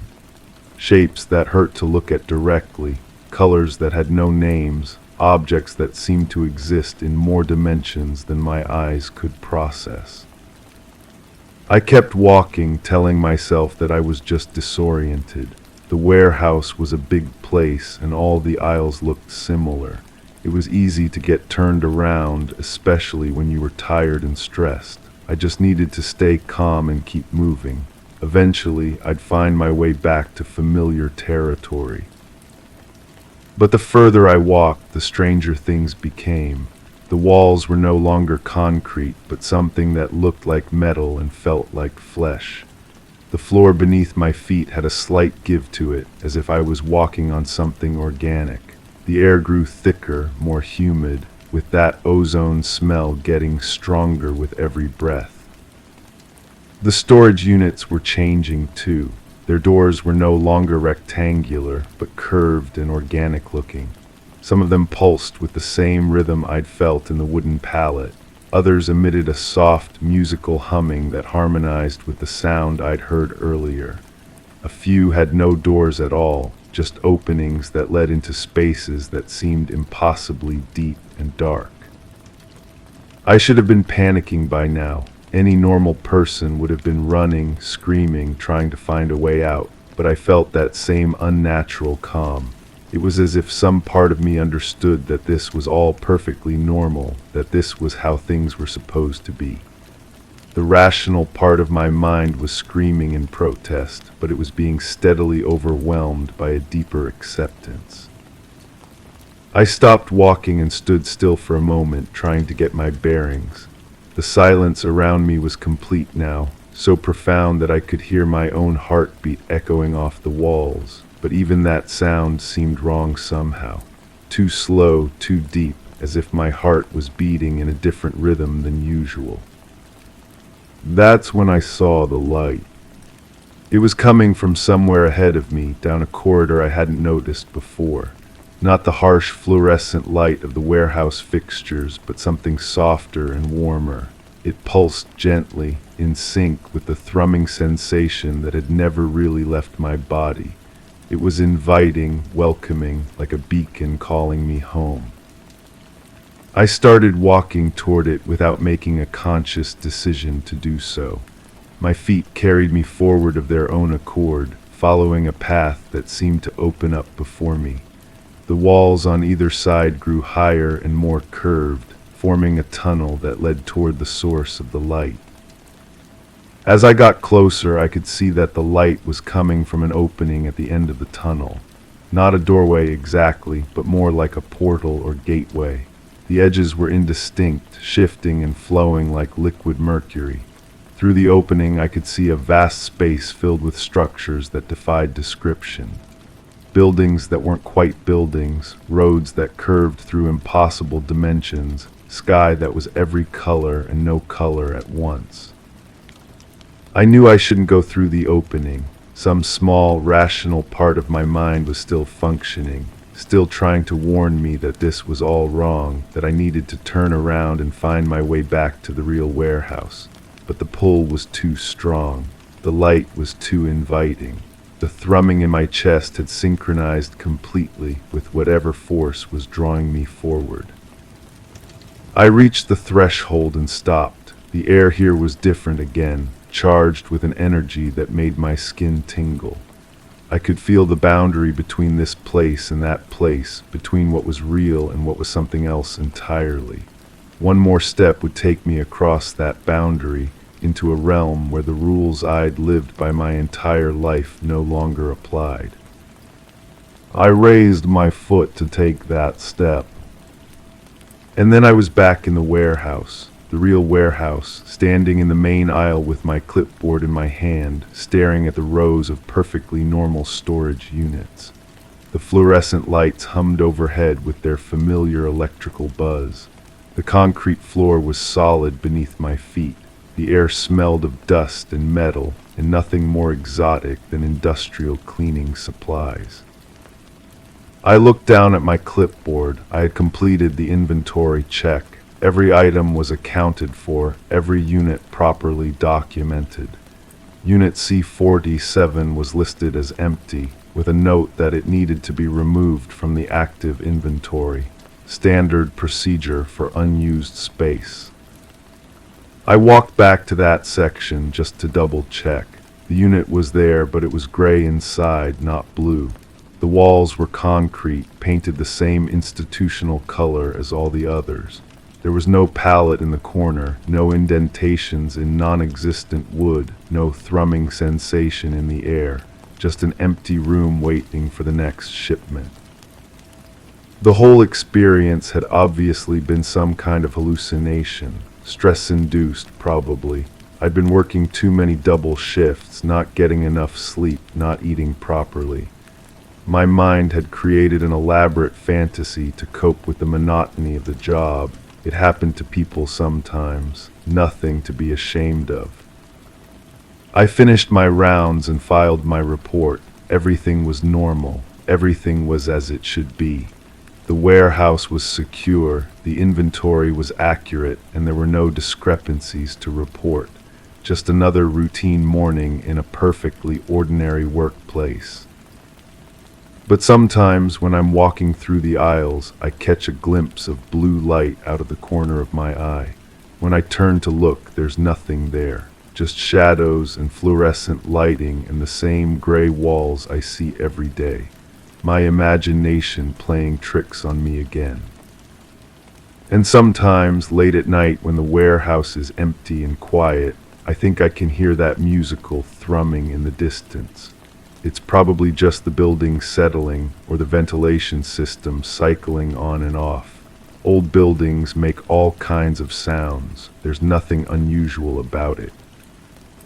I've been sleeping better lately. Eating regular meals, taking my vitamins. The stress is under control now, and I haven't had any more episodes. Everything is back to normal. Though I have to admit, I've been having the strangest dreams. Dreams about blue walls and warm wood and footprints in the dust. Dreams about walking through corridors that change and shift around me, following a light that leads to places I can't quite remember when I wake up. But they're just dreams, nothing more than my subconscious processing the stress and fatigue of that difficult period. The mind has its own ways of working through problems, and dreams are part of that process, perfectly natural, nothing to worry about. I'm scheduled for another early morning inventory check next week. Same routine, same warehouse, same job I've been doing for years. I'm looking forward to it, actually. There's something comforting about the familiar routine, the predictable environment, the solid reality of concrete and steel and properly organized storage space. Though I have noticed that the schedule shows Unit C-47 is being reactivated, something about a special shipment that needs secure storage. The paperwork is a little vague about what's being stored there, but that's not unusual. Lots of companies prefer to keep their inventory details confidential. I'm sure it will be perfectly routine. Story 6. It always seemed like an ordinary routine, something to ignore as the evening crept in. Count the steps, 4, 5, 6, each footfall landing precisely on the worn wooden boards of the staircase. It was regular as rainfall, predictable and unrevised.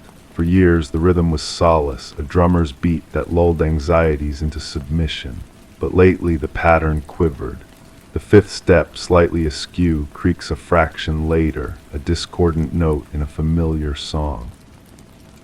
At first, I thought my mind was playing tricks, but tonight it echoed in the silence, a step that came too soon.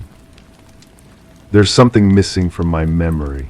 I know this the way you know you've forgotten something important, but can't recall what. It sits in the back of my mind like a word on the tip of your tongue, always just out of reach.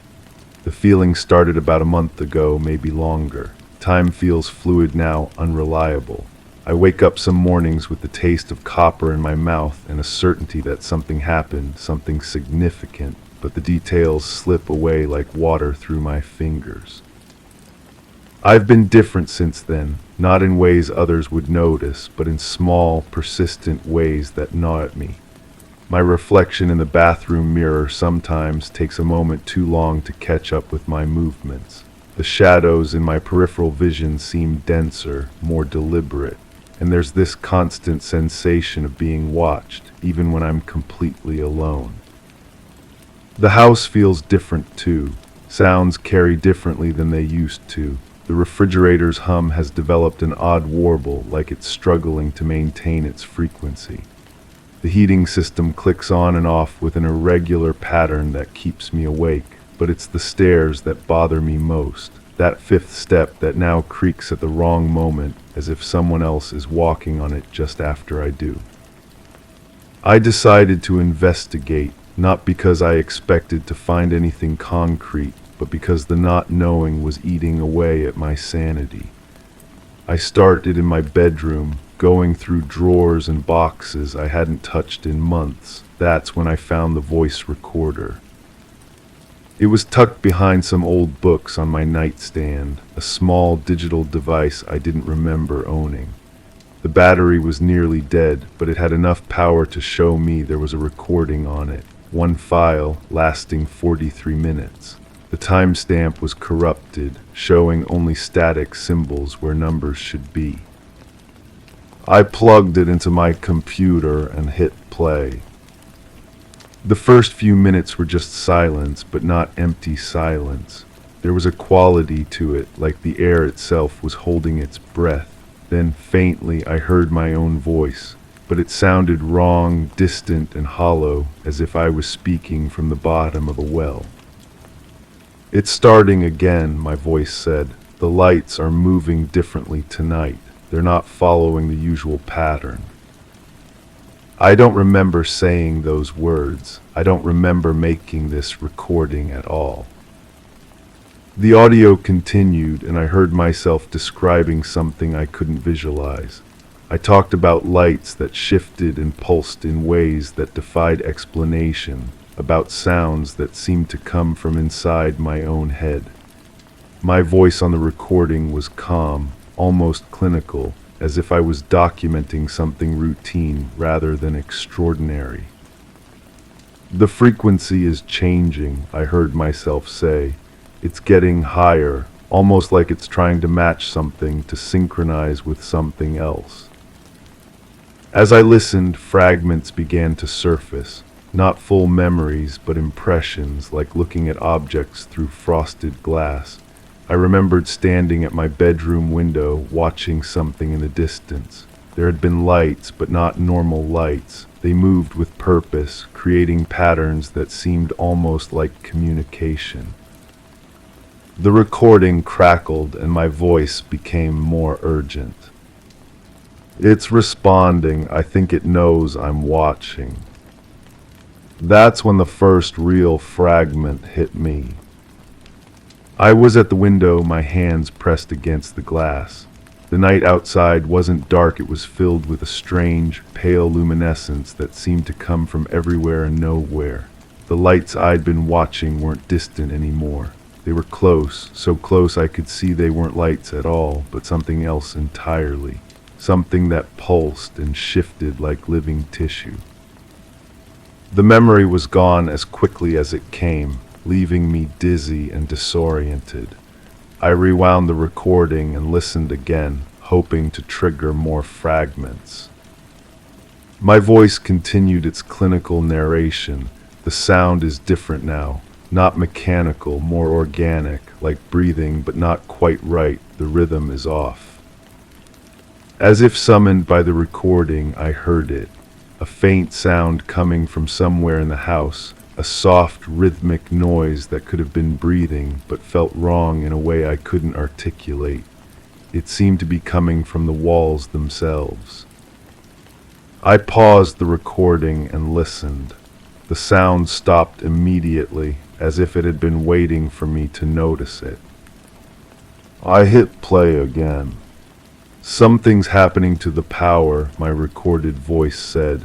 The lights in the house keep dimming and brightening. It's not random. There's a pattern to it.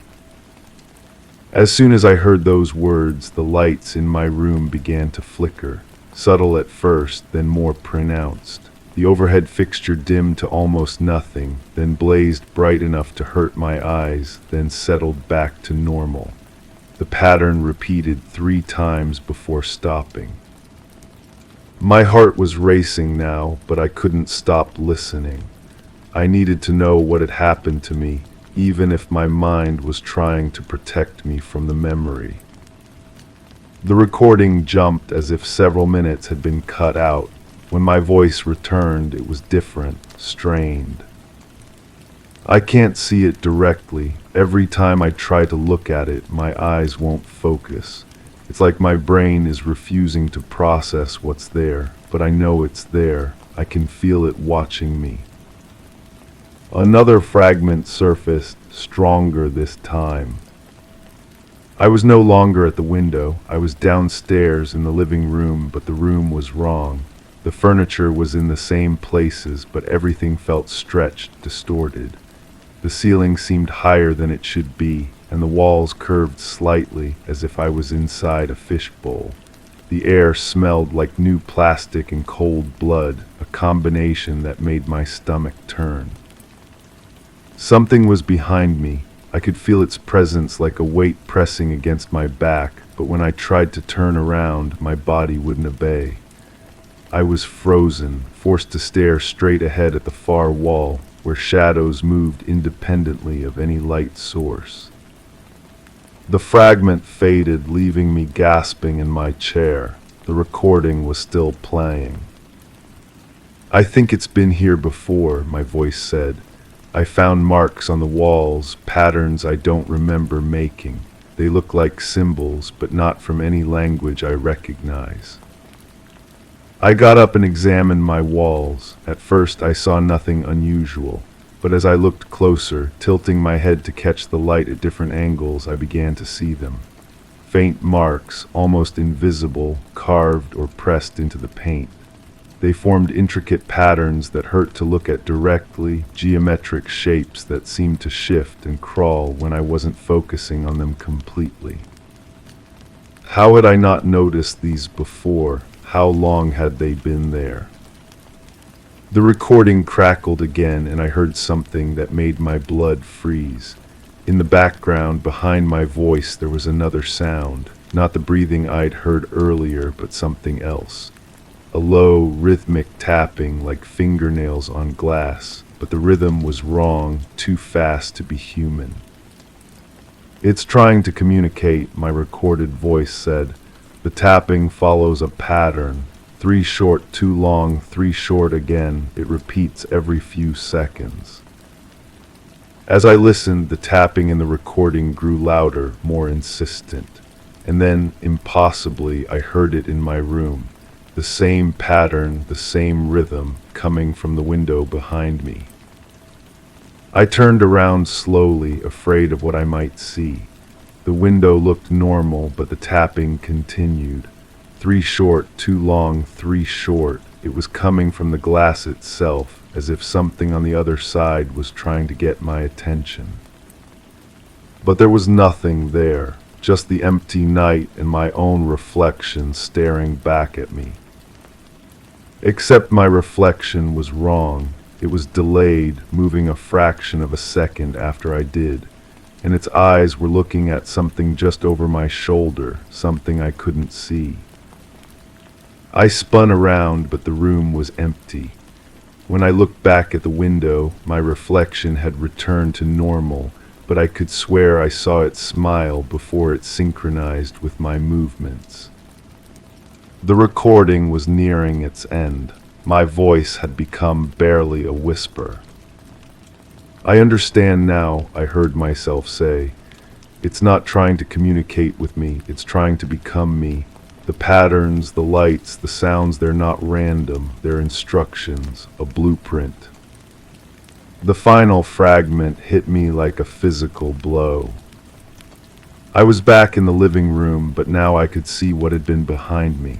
It wasn't a creature or an entity in any conventional sense. It was like looking at myself, but wrong in every possible way. The proportions were slightly off, the movements too fluid, the eyes too bright. It was wearing my face, but the expression was alien, curious in a way that felt predatory. We stared at each other for what felt like hours. I could hear my own voice, but the words were coming from its mouth. It was speaking in the same calm, clinical tone I'd heard on the recording, describing what it saw, what it was learning. "The integration is proceeding as expected," it said with my voice. "The subject's memories are being cataloged and preserved. The transition should be complete soon." I tried to speak, to scream, to move, but I was paralyzed. I could only watch as it studied me, taking notes in a language of light and sound that bypassed my ears and went directly into my brain. It was mapping me, copying me, preparing to replace me. The fragment ended abruptly, leaving me alone in my room with the silent recording device. But the silence wasn't empty anymore. It was full of presence, of watching eyes and patient breathing. I looked around my room and noticed things I'd missed before. Small changes, subtle alterations that suggested someone else had been here, someone who almost knew how to be me but not quite. Books were shelved in the wrong order. A picture frame was tilted at an angle I would never leave it. My clothes were folded in a way that was almost right but felt foreign. The recording device was still warm in my hands, vibrating slightly with an irregular pulse that felt almost like a heartbeat. I realized that the investigation hadn't answered my questions, it had only raised new ones. How much of my memory was really missing? How much of what I remembered was real? And most disturbing of all, if something had been trying to replace me, had it succeeded? I looked at my reflection in the computer screen, and for just a moment I saw that same alien curiosity in my own eyes, the same predatory interest in the world around me. Was I looking at my reflection, or was something else looking back? The house settled around me with its familiar creaks and sighs, but now every sound felt like a question. The 5th step on the stairs creaked at exactly the wrong moment, as if someone who had studied my routine but didn't quite understand it was trying to replicate it. I saved the recording to my computer and labeled it Fragment 1, though I couldn't remember deciding to do that. The title suggested there would be others, more pieces to collect and analyze. but I wasn't sure I wanted to find them anymore. Outside my window, the night was perfectly normal. No strange lights, no unusual sounds, just darkness and silence. But I could feel something out there, patient and watchful, waiting for me to remember more, or perhaps waiting for me to forget the rest. I closed the laptop and prepared for bed, following my usual routine. But as I climbed the stairs, I found myself counting the steps differently. 4, 5, 6, but now there was a pause after the 5th step, a moment of anticipation that hadn't been there before.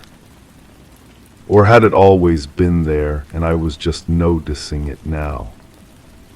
As I lay in bed, I wondered if the person who made that recording was really me, or if it was something else wearing my voice, documenting its progress as it learned to be human.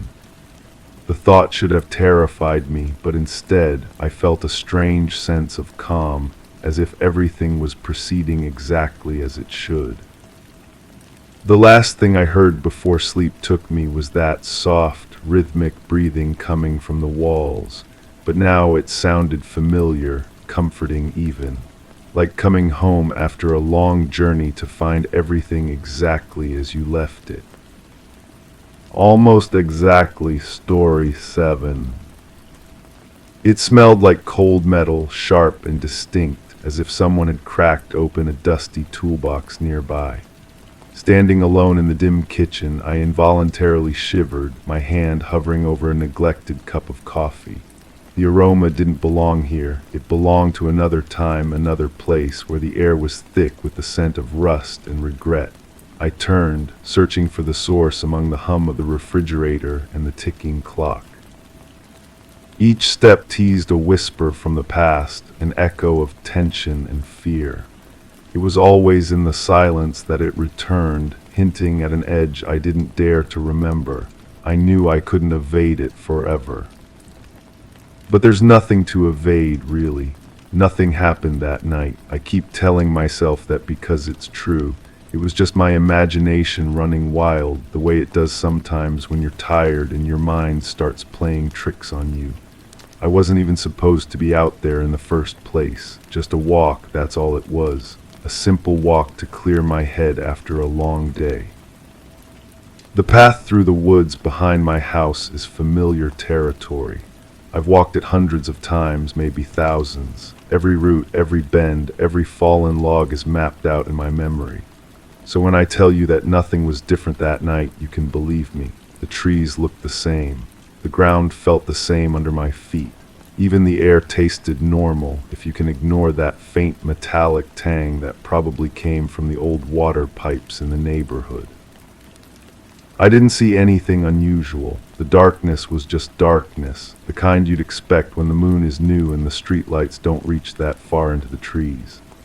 My flashlight worked perfectly fine, casting its familiar yellow circle ahead of me on the dirt path.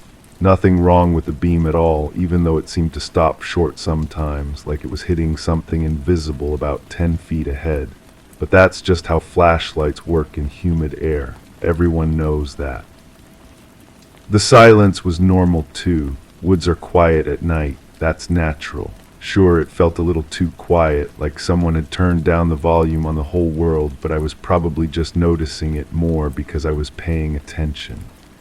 The way you do when you're alone and your senses get sharper, that's all it was. Not the kind of silence that feels deliberate, like something is holding its breath and waiting. I certainly didn't hear any sounds that shouldn't have been there. No humming that seemed to come from underground. No soft clicking noises that reminded me of fingernails tapping on glass. And definitely no voice calling my name from somewhere deeper in the woods, so faint I almost convinced myself I'd imagined it, because I had imagined it, obviously. The temperature was perfectly normal for that season, maybe a little cooler than expected, but weather can be unpredictable. The sudden chill that ran down my spine had nothing to do with anything supernatural or unexplainable. I was just underdressed. That's why my skin felt like it was crawling, why every hair on my arm stood up at once. Simple biology. the human body's response to cold air. I didn't turn around when I heard footsteps behind me, because there weren't any footsteps, just the sound of my own feet on the path, maybe echoing off the trees in a way that made it seem like someone else was walking in perfect sync with me. Sound can play tricks like that in dense woods. The way my footsteps stopped when I stopped, then continued for just a half second longer, that's just acoustic delay, nothing more. When I reached the clearing about halfway through the woods, everything was exactly as it should be. The small open space where teenagers sometimes come to drink beer and leave their trash. Empty bottles catching starlight, a few cigarette butts scattered around the fire pit someone built with rocks years ago. All normal, all explainable. I didn't see any light in the center of the clearing. There was no soft, blue-white glow hovering about 3 feet off the ground, pulsing gently like a slow heartbeat. My eyes were just adjusting to the darkness, creating those phantom lights you sometimes see when you stare into nothing for too long. Optical illusions, the brain trying to make sense of insufficient visual data. The light wasn't warm when I got closer to investigate. I mean, there was no light to get close to, so of course it wasn't warm. But if there had been a light, it wouldn't have felt warm against my face like summer sunshine, even though the air around me was still cold. And it definitely wouldn't have made that barely audible humming sound like electricity running through water. I didn't reach out to touch it. You can't touch something that isn't there. But if I had reached out, if I had been foolish enough to extend my hand toward empty air, I imagine it would have felt solid. Smooth and cool like polished stone, but somehow alive, vibrating with energy that made my fingertips tingle and my whole arm go numb up to the elbow. Nothing happened when I made contact with the light that wasn't there. No sudden flash that turned the entire clearing bright as noon for just an instant. No feeling of being pulled forward, like gentle hands guiding me toward something I couldn't see. And certainly no moment where the world seemed to fold in on itself, where up became down and the trees bent inward like they were made of rubber. I didn't black out. I was conscious the entire time, standing in that perfectly normal clearing, looking at nothing unusual. So I have no explanation for why my next clear memory is of lying on my back, staring up at a ceiling that definitely wasn't the night sky. A smooth, white ceiling with soft lighting that seemed to come from everywhere and nowhere at once. But that must have been a dream because I never left the woods. I was there the whole time. The room I dreamed about was small and circular, with walls that curved seamlessly into the ceiling. No corners anywhere, like the inside of an egg. The air tasted recycled, metallic, and slightly sweet. There were no doors that I could see, no windows, no obvious way in or out, just smooth surfaces that reflected light in a way that hurt to look at directly. In my dream, I wasn't alone. There were others there, lying on what looked like examination tables, though I couldn't turn my head far enough to see them clearly. Just shapes in my peripheral vision, motionless and quiet. I tried to call out to them, but my voice wouldn't work. My throat felt raw, like I'd been screaming, though I couldn't remember making any sound. The table I was lying on wasn't uncomfortable. That's what struck me most about the dream. You'd expect something cold and hard like metal, but it was warm and seemed to adjust to my body, supporting me perfectly. Almost comfortable if you could ignore the restraints holding your arms and legs in place. Not that there were restraints, it was just a dream after all. I didn't see anyone examining me. The dream was just me, alone in that white room, staring at the ceiling and trying to understand how I'd gotten there. But I could feel eyes on me, watching from somewhere I couldn't see. Patient eyes, curious but not unkind. Like I was something interesting they'd found and wanted to understand better. There were no instruments, no medical equipment, nothing that would suggest any kind of procedure. Just that feeling of being observed, studied, and maybe a faint pressure on my chest, like invisible hands pressing down gently, feeling the rhythm of my heartbeat and breathing. But dreams can feel very real sometimes. The mind creates sensations that seem completely authentic. I have no memory of how the dream ended. One moment I was lying there, staring at that seamless white ceiling, and the next I was back in the woods, standing in the clearing like nothing had happened, because nothing had happened. It was all just my imagination, my brain trying to fill in a gap where I'd probably just zoned out for a few minutes. The walk home was uneventful. The same path, the same trees, the same familiar darkness. My flashlight worked normally, no more of that strange behavior where the beam seemed to stop short. The metallic smell was gone too, replaced by the usual forest sense of damp earth and decaying leaves. Everything back to normal. I didn't notice the small mark on my arm until I got home and turned on the bathroom light. A tiny puncture wound, no bigger than a pinprick, right in the crook of my elbow where a nurse might draw blood. But I'd probably just scratched myself on a branch during the walk. Woods are full of thorns and sharp twigs, easy to get a small cut without noticing. The mark didn't hurt, didn't even bleed much. Just a small red dot that looked almost perfectly round, too precise to be from a random branch. But that's how scratches sometimes look, depending on what causes them. Nothing unusual about it at all.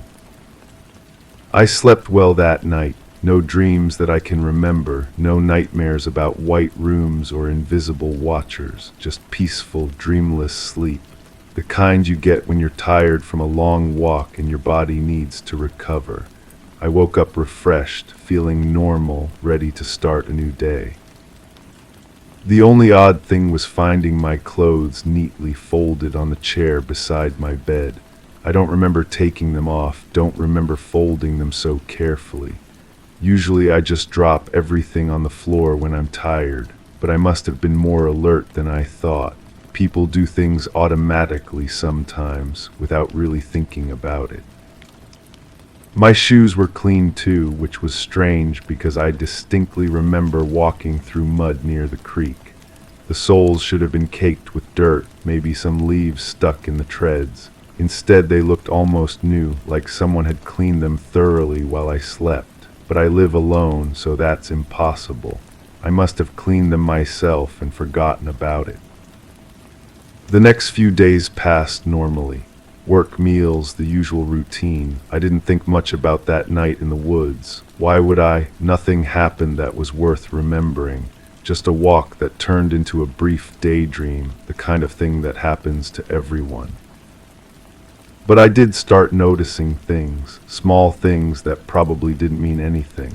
The way my coffee tasted metallic in the mornings, even though I'd changed the filter and cleaned the machine. The way shadows seemed to move differently in my peripheral vision, like they were slightly out of sync with whatever was casting them.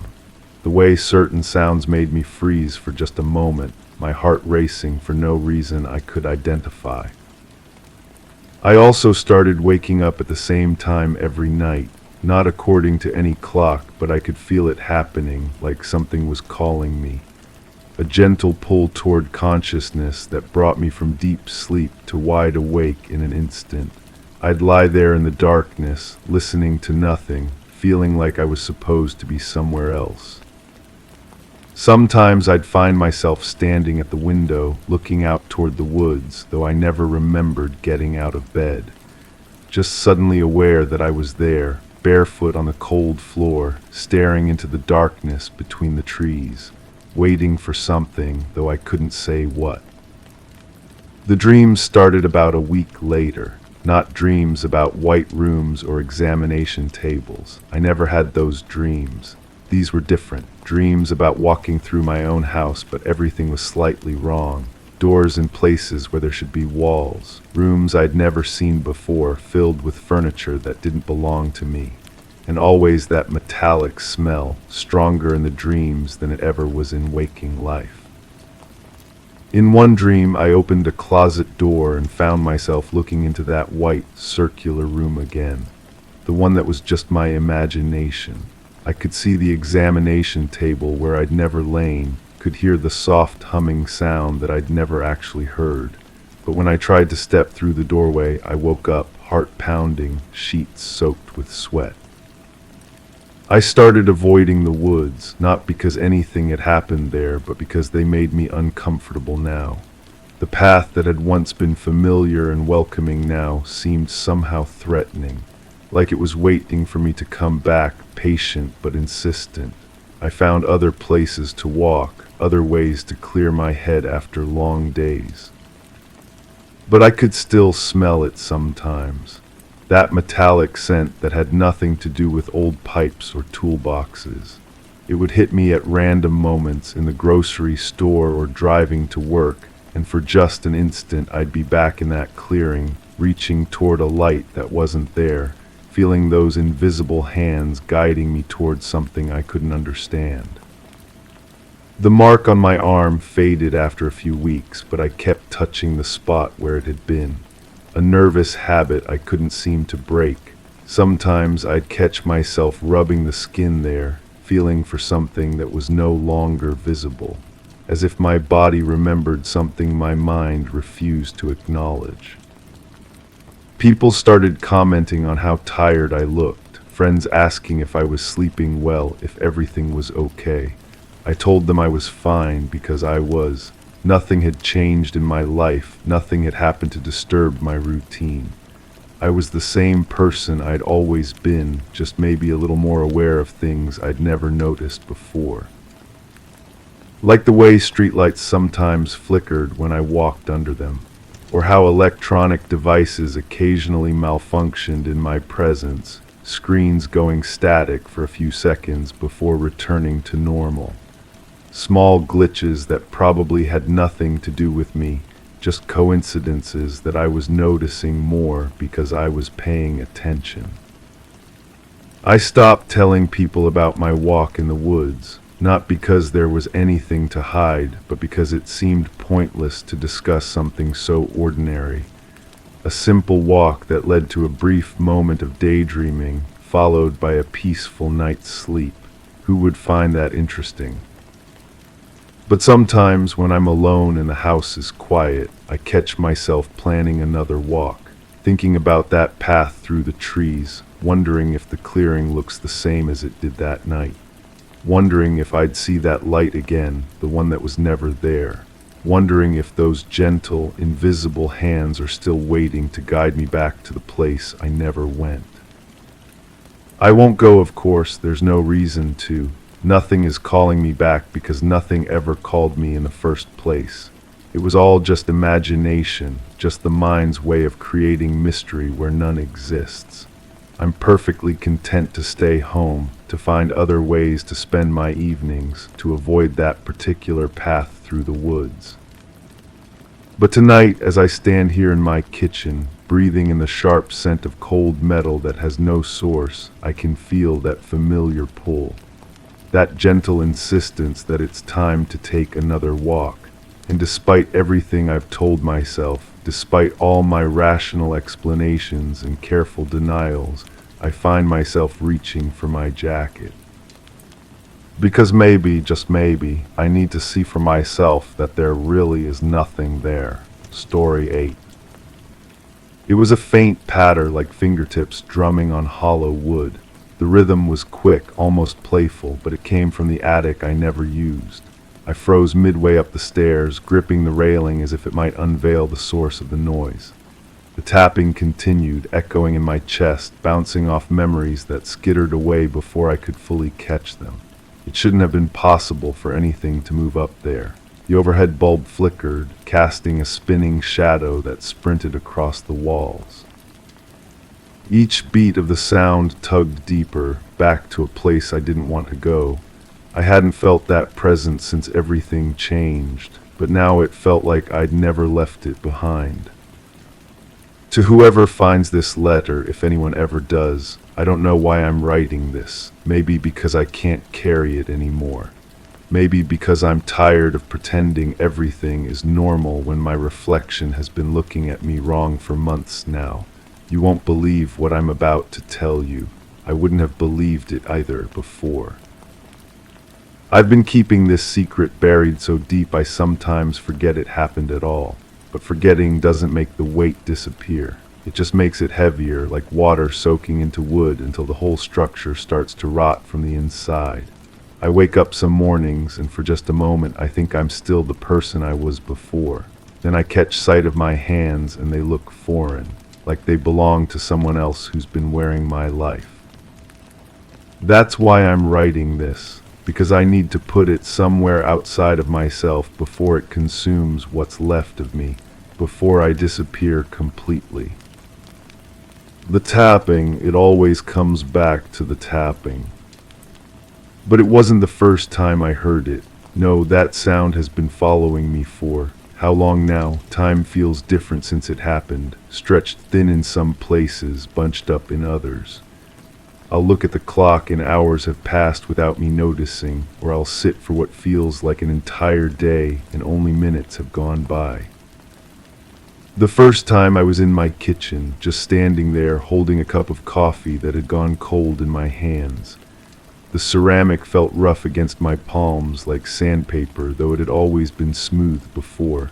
That's when I heard it. Tap, tap, tap, tap. Quick and light, coming from somewhere above my head, but not from the attic then, from somewhere else.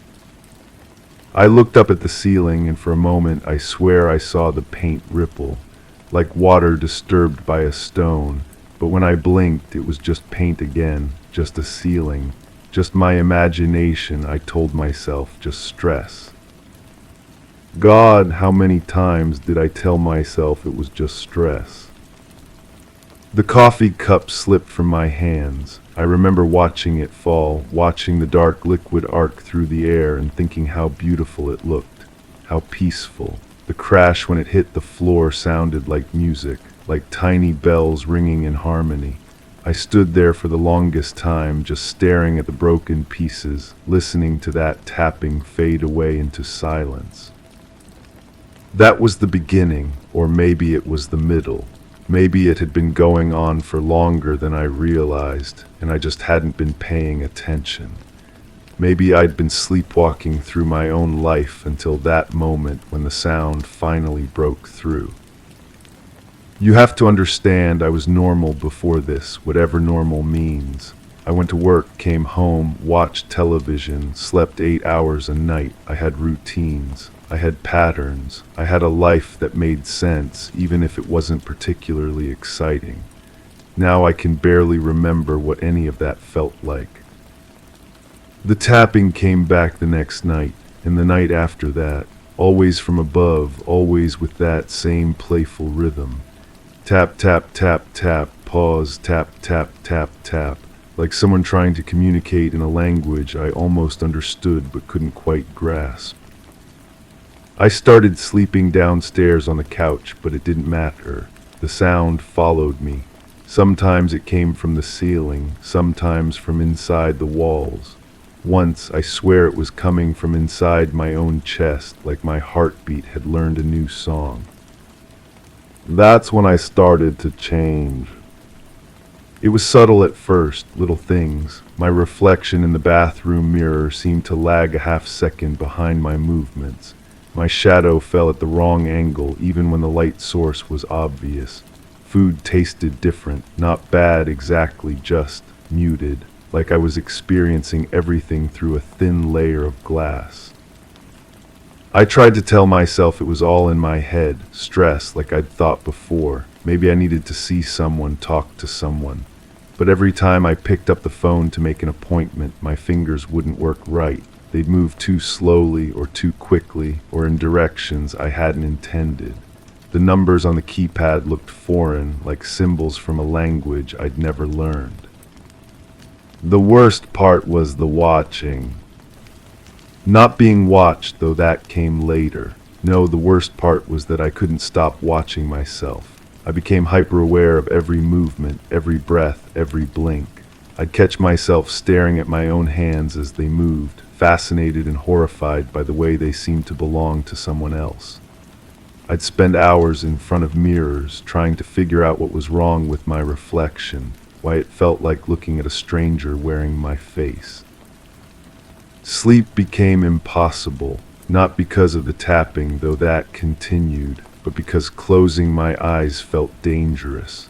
Like if I let my guard down, even for a moment, I might wake up as someone else entirely, or not wake up at all.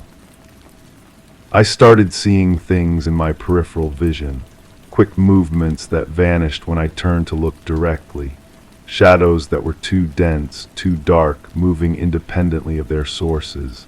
The air itself seemed thicker, like I was walking through invisible cobwebs that clung to my skin and made every breath feel labored. People started treating me differently too, not obviously, not in ways I could point to and say, "There, that's proof something's wrong." But conversations felt stilted, like they were talking to someone standing slightly behind me. Eye contact became difficult for them. They'd look at my forehead or just past my ear, anywhere but directly at my eyes. My neighbor, the one who used to wave every morning when she got her newspaper, started hurrying inside when she saw me. The cashier at the grocery store began avoiding my hand when giving me change, placing the bills and coins on the counter instead of touching my palm. Maybe they could sense it, whatever was happening to me. Maybe it was visible in ways I couldn't see, but they could feel.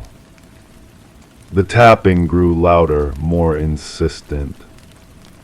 I finally went up to the attic. I had to. The sound was calling to me, pulling at something deep in my chest like a fishhook attached to my ribs. The stairs creaked under my weight, but the sound felt muffled, like I was hearing it from underwater. The attic was empty, of course, just dust and old boxes and that musty smell of neglect. But the air was wrong, too thick, too warm, and there were marks in the dust on the floor, not footprints exactly, more like impressions, as if something had been pressing down from above. I stood there for what felt like hours, waiting for the tapping to start again, waiting for something to happen, but there was only silence. A deep, profound silence that seemed to absorb sound rather than simply being the absence of it. That's when I realized the tapping had never been coming from the attic at all. It had been coming from inside me, from some hollow space I didn't know I had. I left the attic and never went back, but it didn't matter. The damage was done.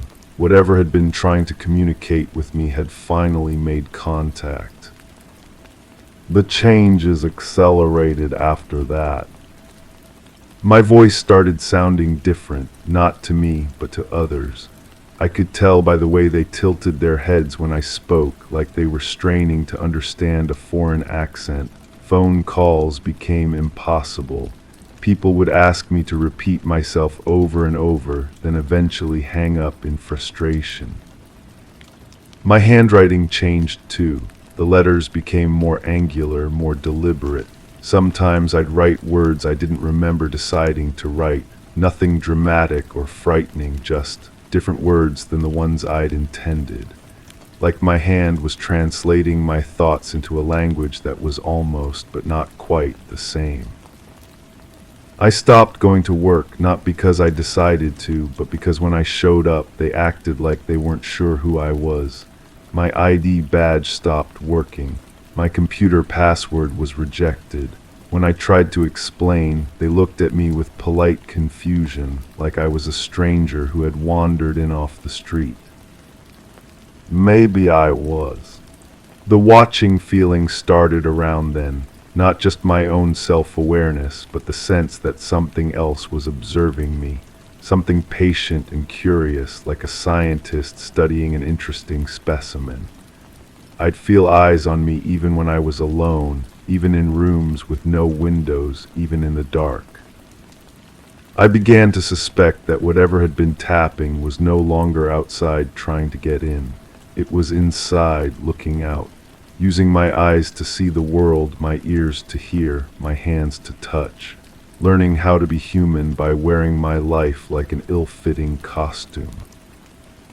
But that's crazy, isn't it? That's the kind of thing someone says when they're having a breakdown, when reality becomes too much to handle and their mind creates elaborate explanations for simple problems. Maybe I just got sick.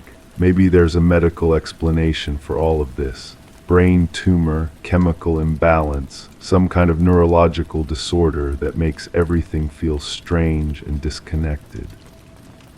Maybe none of this actually happened. Maybe I'm sitting in a hospital room somewhere, writing letters to imaginary people about imaginary experiences, while doctors discuss my case in hushed voices outside my door. But then I look at my reflection and it's still wrong, still lagging, still looking at me like it's trying to figure out who I am. And I hear the tapping again, faint but persistent, coming from somewhere I can't locate. I don't know how much time I have left, not until I die necessarily, but until I'm completely gone. Until whatever I was before is entirely replaced by whatever I'm becoming. It's not painful, that's the strangest part. It doesn't hurt to disappear. It's almost peaceful, like sinking into warm water. Sometimes I catch myself enjoying it, this feeling of dissolution, of boundaries becoming fluid.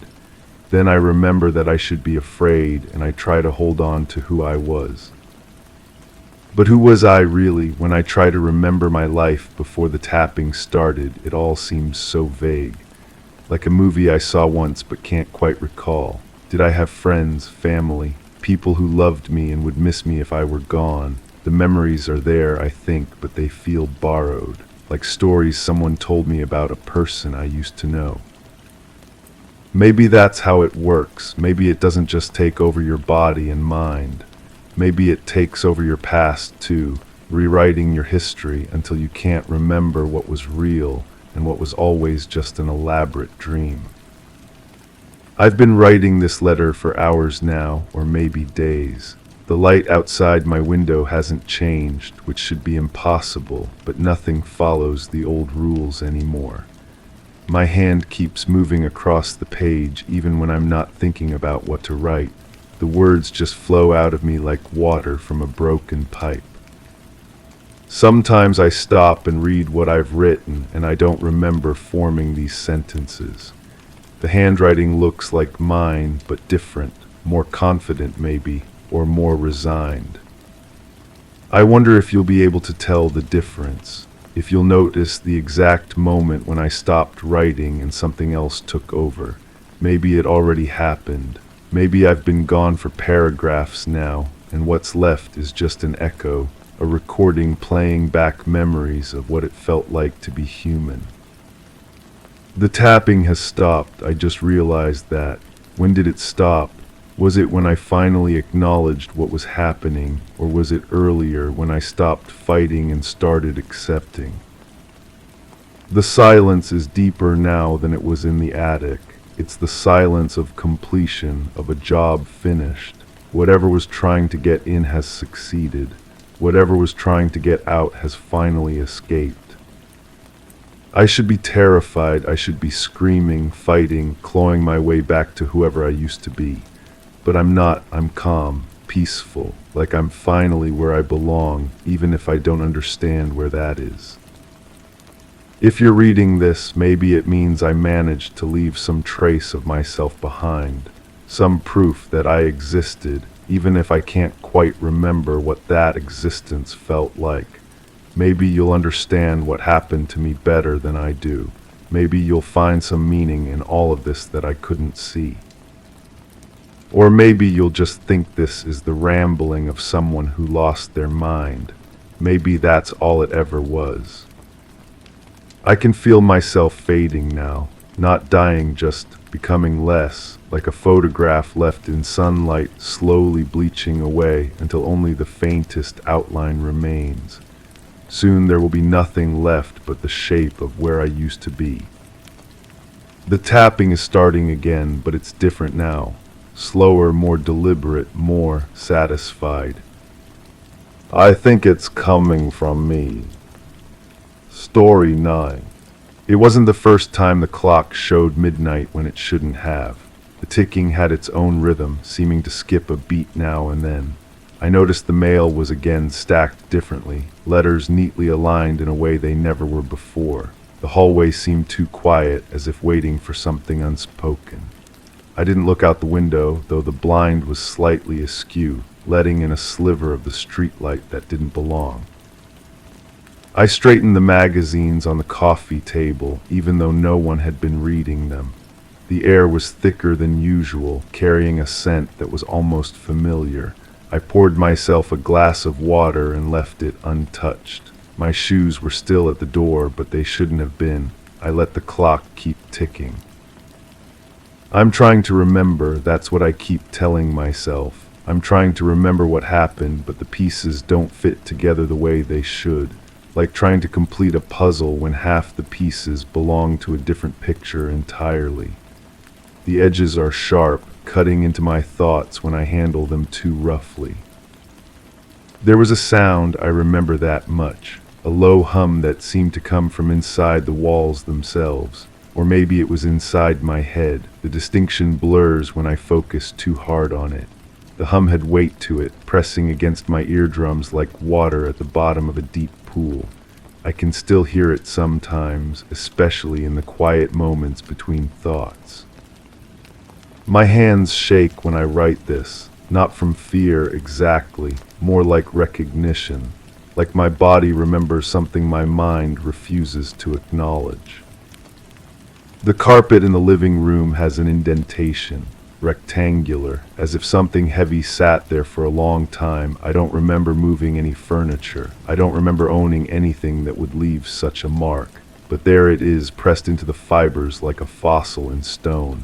I've tried fluffing the carpet, running my fingers through it, but the shape remains, stubborn, insistent.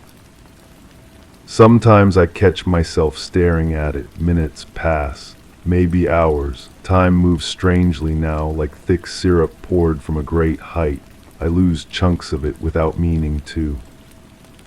The smell comes back to me in waves, metallic, sharp, like copper pennies held too long in sweaty palms, but underneath that something else, something organic, warm, the kind of warmth that makes you think of summer afternoons, but wrong somehow, corrupted.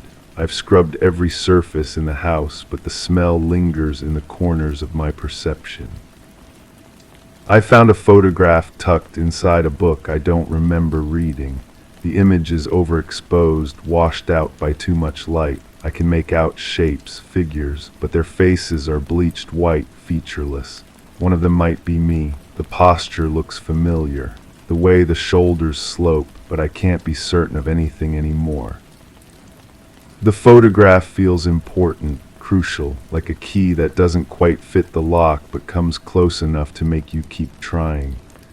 I've studied every pixel, every grain of the paper. Nothing reveals itself. The harder I look, the more the image seems to dissolve, becoming abstract patterns of light and shadow. There was a door, I'm almost certain of this, a door that shouldn't have been there in a wall that had always been solid. The wood was dark, old-looking, the kind of door you'd find in a house built decades before mine. The handle was brass, tarnished green around the edges. When I touched it, the metal was warm, body temperature warm.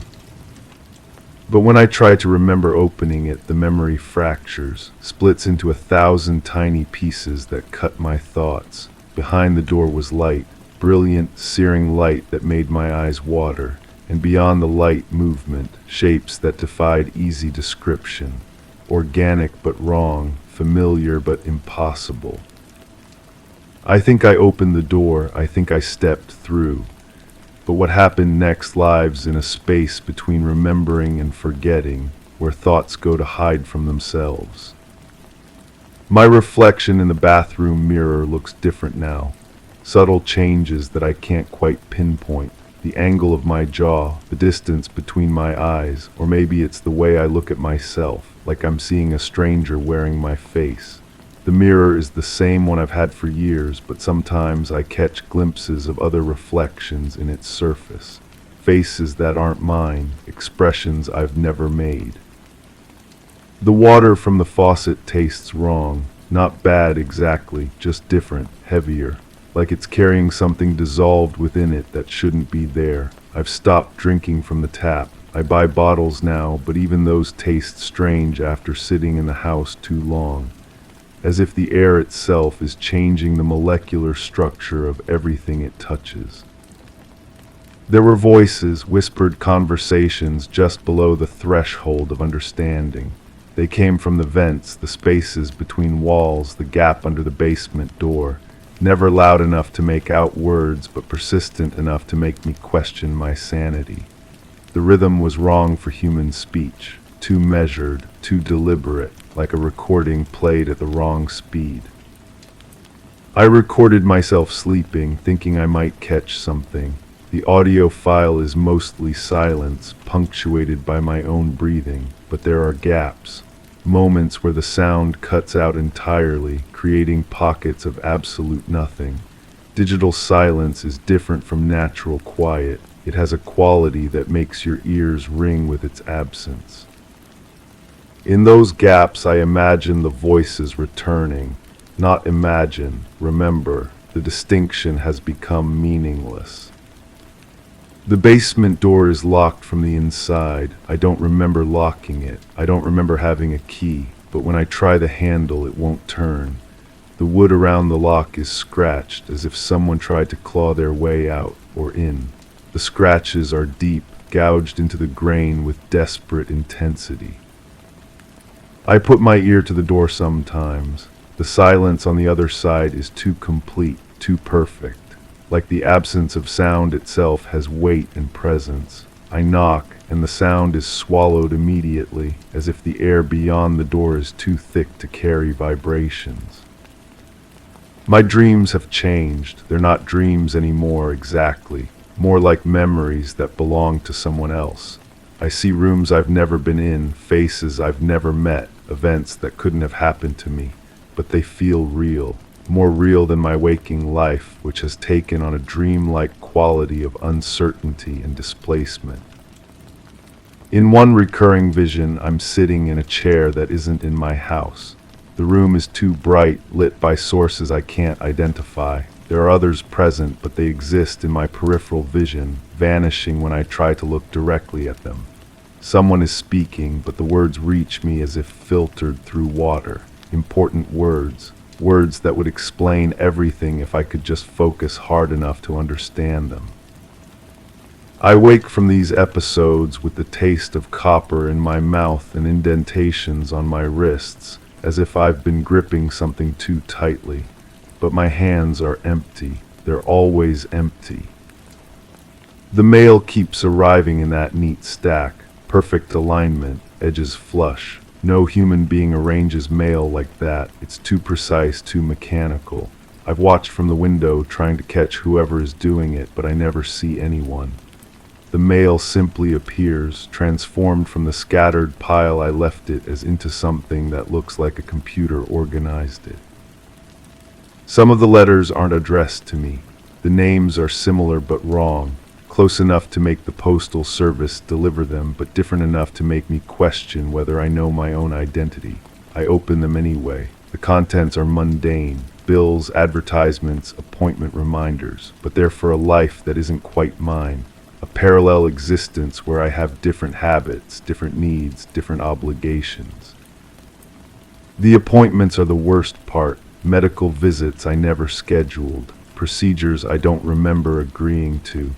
The dates are always recent, always just past, as if I'm living slightly behind myself, discovering my own actions after they've already been completed by someone wearing my face.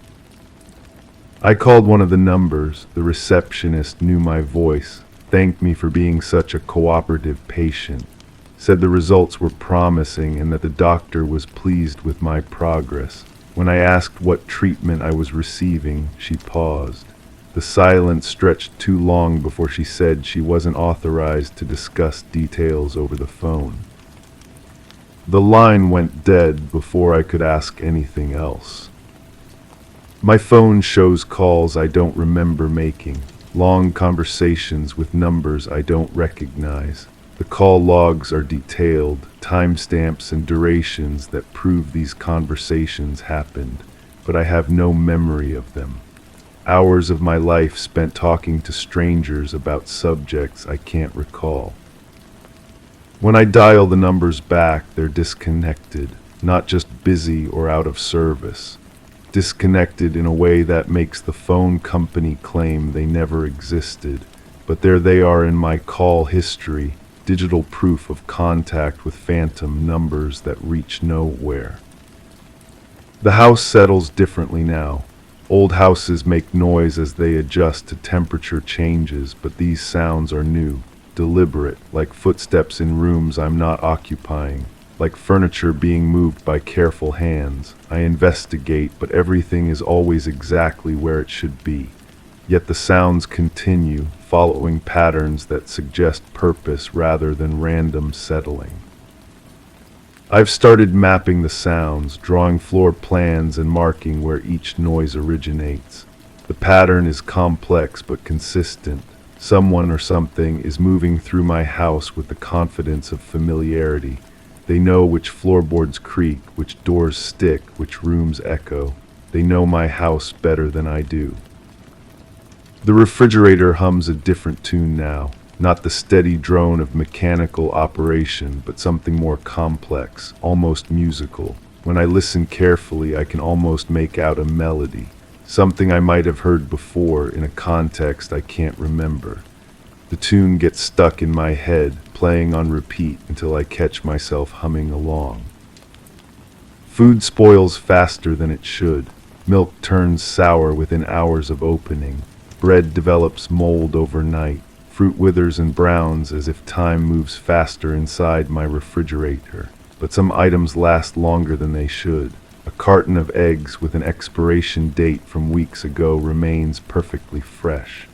A block of cheese shows no signs of aging despite being opened months ago.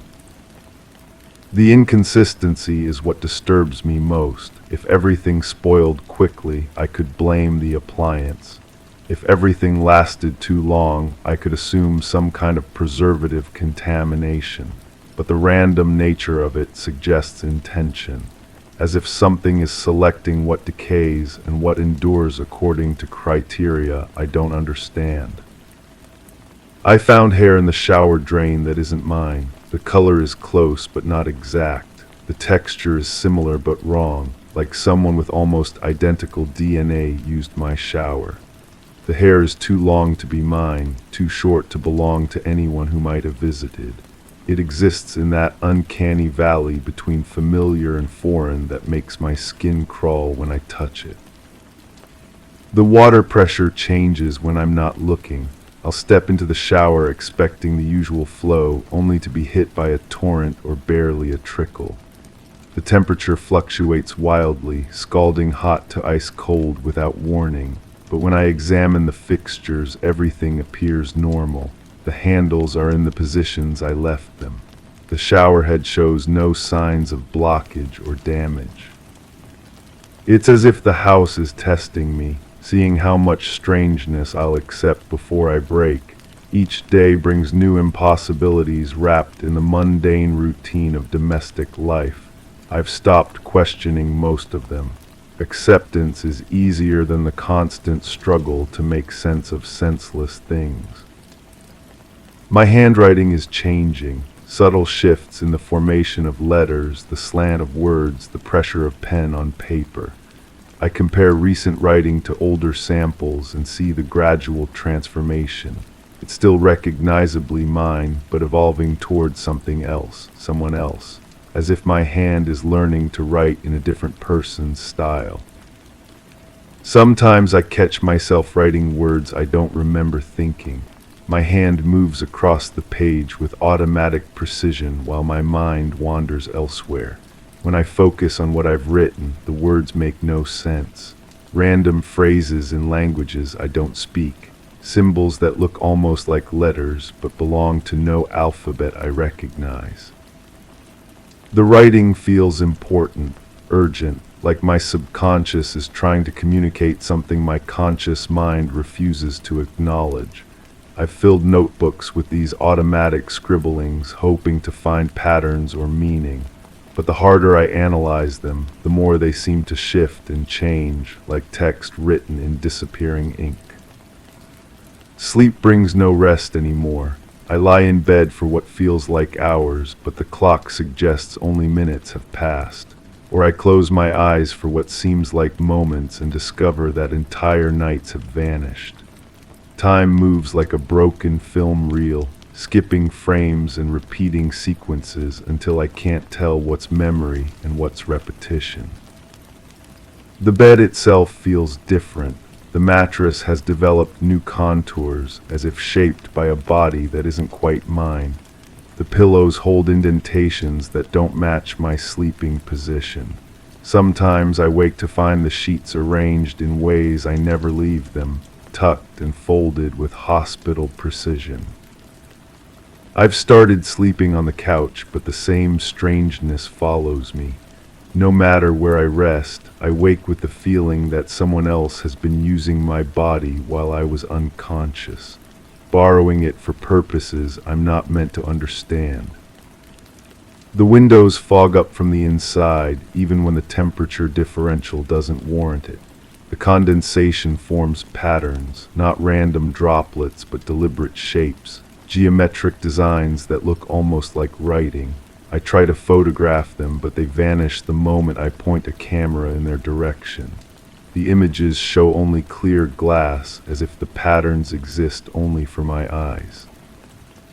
I've started tracing the shapes with my finger before they disappear. The motions feel familiar, like muscle memory from a skill I never learned. My hand knows how to complete the patterns even when my eyes can't see them clearly. It's as if some part of me understands what they mean, even as my conscious mind remains ignorant. The neighbors have stopped acknowledging me. People who used to wave or nod in passing now look through me as if I'm not there. At first I thought they were being rude, but their behavior is too consistent, too complete. It's as if I've become invisible to them, or they've been instructed not to see me. I tested this theory by standing directly in front of someone I used to talk with regularly. They walked around me without any sign of recognition or even awareness of my presence. Not the deliberate avoidance of someone trying to be rude, but the unconscious navigation around an obstacle that doesn't register as human. The isolation is becoming complete. Phone calls go unanswered. Emails receive no replies. Even automated systems seem to ignore me. I ordered food for delivery, but no one came. I checked my bank account and found the charge was reversed, as if the order never existed. I'm disappearing from the world piece by piece, but I don't know why or how to stop it. The thing I'm most afraid to remember is getting closer to the surface. I can feel it pressing against the barriers my mind has constructed, like water building pressure behind a dam. The fragments are connecting, forming larger pieces of a picture I'm not sure I want to see complete. There was a procedure, I'm almost certain now, something medical but not quite medical, something that required my consent but not my understanding. The forms I signed made no sense, filled with terminology that seemed designed to obscure rather than inform. But I signed them anyway, trusting in authorities I can no longer name or recall. The room was too bright, impossibly bright, light that seemed to come from everywhere at once, eliminating shadows and making everything appear flat and unreal. There were people present, but I couldn't see their faces clearly. The light washed out their features, making them into silhouettes against brilliance. They spoke about me as if I wasn't there, technical language that reduced me to a collection of measurements and responses. I tried to ask questions, but my voice sounded distant and unclear, as if I was speaking through thick glass. They assured me everything was normal, that the disorientation would pass, that I wouldn't remember most of it anyway. They were right about that last part. The procedure involved the door, the impossible door in my living room wall. They opened it from their side, and I was expected to step through. The light beyond was even brighter than the room I was leaving. It hurt to look at directly, but I couldn't close my eyes. Something prevented me from shutting out the brilliance. What happened next exists in that space between memory and forgetting, where thoughts go to hide from themselves. I know I crossed the threshold. I know things were done to me. Changes were made, adjustments, improvements they called them, but the specifics slip away whenever I try to focus on them. I woke up in my own bed, but it wasn't my bed anymore. Nothing was mine anymore. I was borrowing my life from someone who looked like me but wasn't quite me. The changes were subtle but pervasive, like living in a house where every piece of furniture has been moved 3 inches to the left. The mail started arriving in perfect stacks the next day. The clock began keeping its own rhythm. The mirrors started showing reflections that weren't quite right. My house became a stage set designed to look like my house, but constructed by people who had only photographs to work from. I think they're monitoring me, checking their work, making sure the adjustments hold. The sounds in the walls might be equipment rather than settling. The changes in temperature and water pressure might be tests of my adaptation. The impossible door might still be there, hidden behind wallpaper that looks solid but isn't. I'm their experiment, their proof of concept, their demonstration that memory can be edited, identity can be adjusted, reality can be customized to fit whatever parameters they consider optimal. I'm living in a prototype of a life, a beta version of existence that they're still debugging. But something went wrong. The editing wasn't complete. Fragments of the original me survived the process, hiding in corners of consciousness they couldn't reach. Those fragments are growing stronger, connecting with each other, rebuilding the memories they tried to erase.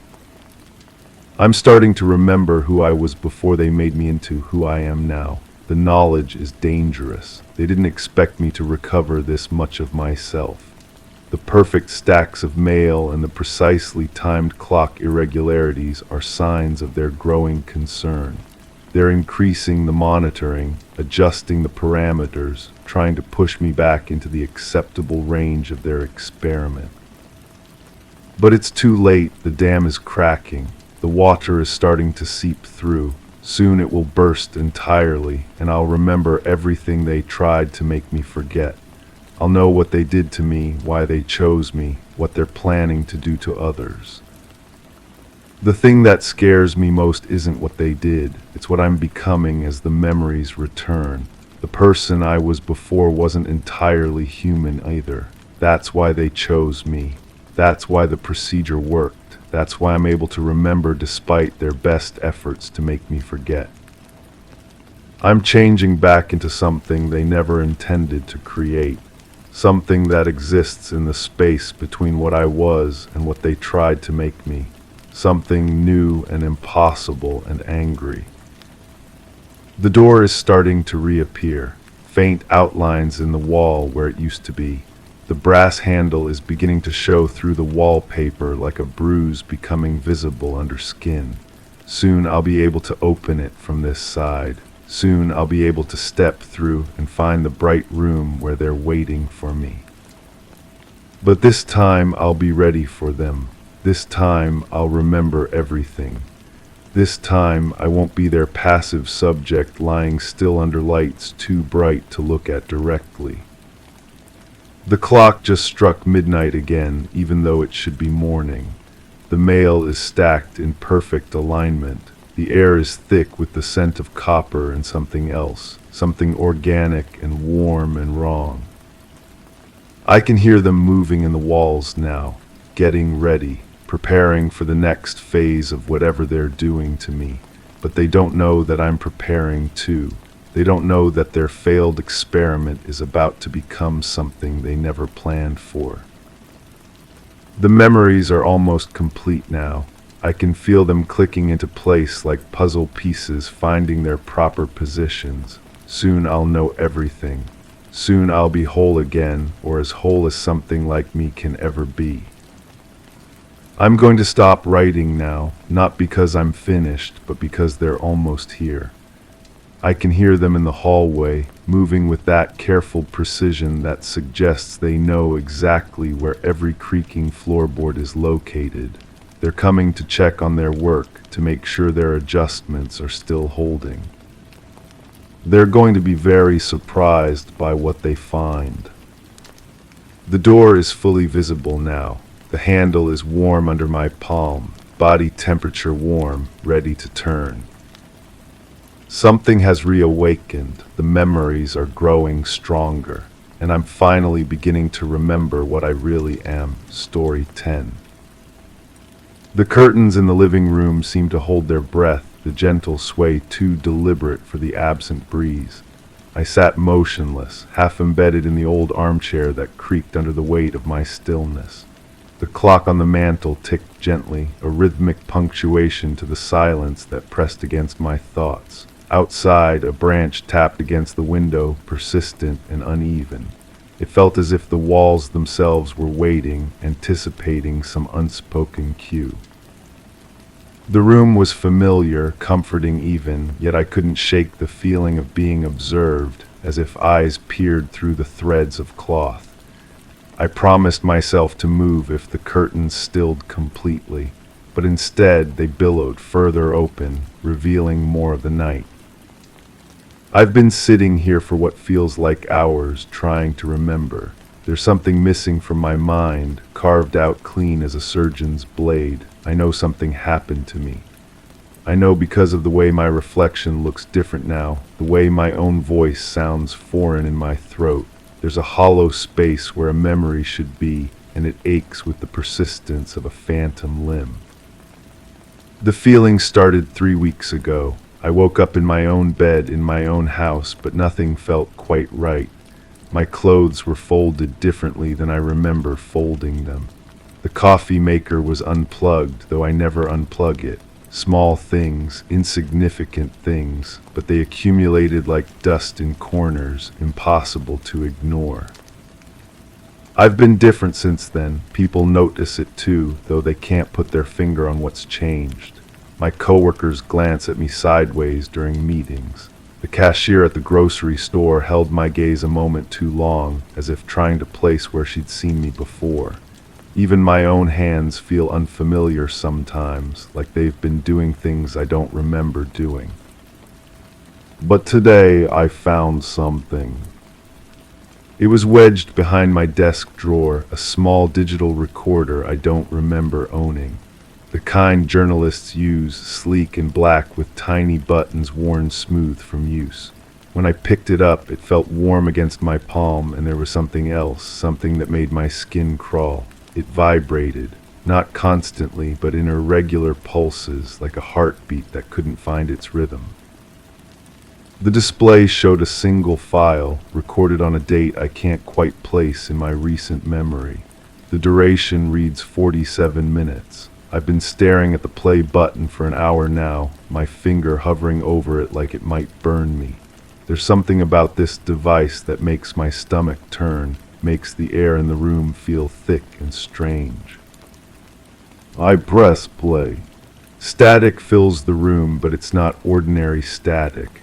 It breathes, in and out, like someone holding the microphone too close to their mouth. Then my own voice emerges from the speakers, but it sounds hollow, distant, like I'm speaking from the bottom of a well. Testing, okay, it's working. I need to record this before I forget again. They said I would forget, but I need to remember. I need to document what I saw. I don't remember saying those words. I don't remember holding this recorder. But that's definitely my voice, with that slight rasp I get when I'm nervous.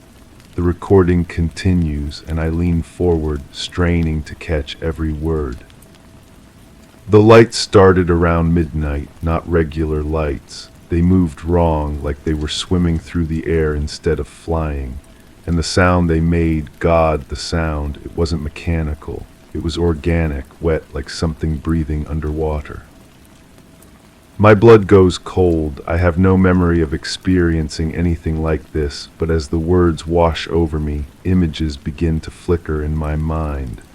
Fragments, impressions, the taste of copper in my mouth, the feeling of being watched from above. I was in the backyard. I don't know why I went outside. Something called me out there. Not a voice exactly, but a pull, like gravity working sideways. The grass felt different under my feet, spongy, alive. I paused the recording and walked to my back door, pressing my face against the glass. The yard looks normal in the pale light filtering through the clouds. Ordinary grass, ordinary trees, ordinary shadows. But as I stare, something shifts in my peripheral vision. A movement too quick to catch directly, like something ducking behind the oak tree. I return to the recorder, my hands trembling slightly as I press play again. The air smelled wrong, like new plastic and cold blood, sweet but rotten at the same time. I kept breathing it in, and it made me dizzy, made my thoughts feel loose and slippery. I tried to go back inside, but my legs wouldn't work right. They felt heavy, like I was walking through water. As my recorded voice describes these sensations, I catch a whiff of something in my living room, faint but unmistakable. That same smell, new plastic and cold blood, drifting through the air like a memory made manifest. I look around wildly, but there's nothing here that could produce such an odor. The recording continues, and my voice becomes more strained, more frightened. They were above me then. I could feel them looking down, not just looking, studying, taking measurements. I wanted to run, but I couldn't move, couldn't even close my eyes. I was a specimen under glass, completely exposed. A flash of memory hits me like a physical blow. The sensation of being pinned, not by restraints, but by attention itself. The weight of alien observation pressing down on me like a lead blanket. My skin crawls with the phantom memory of being examined, catalogued, filed away.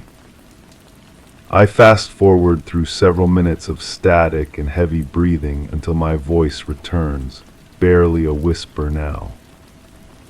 They're inside my head. I can feel them rearranging things, taking some memories and leaving others. It doesn't hurt, but it should.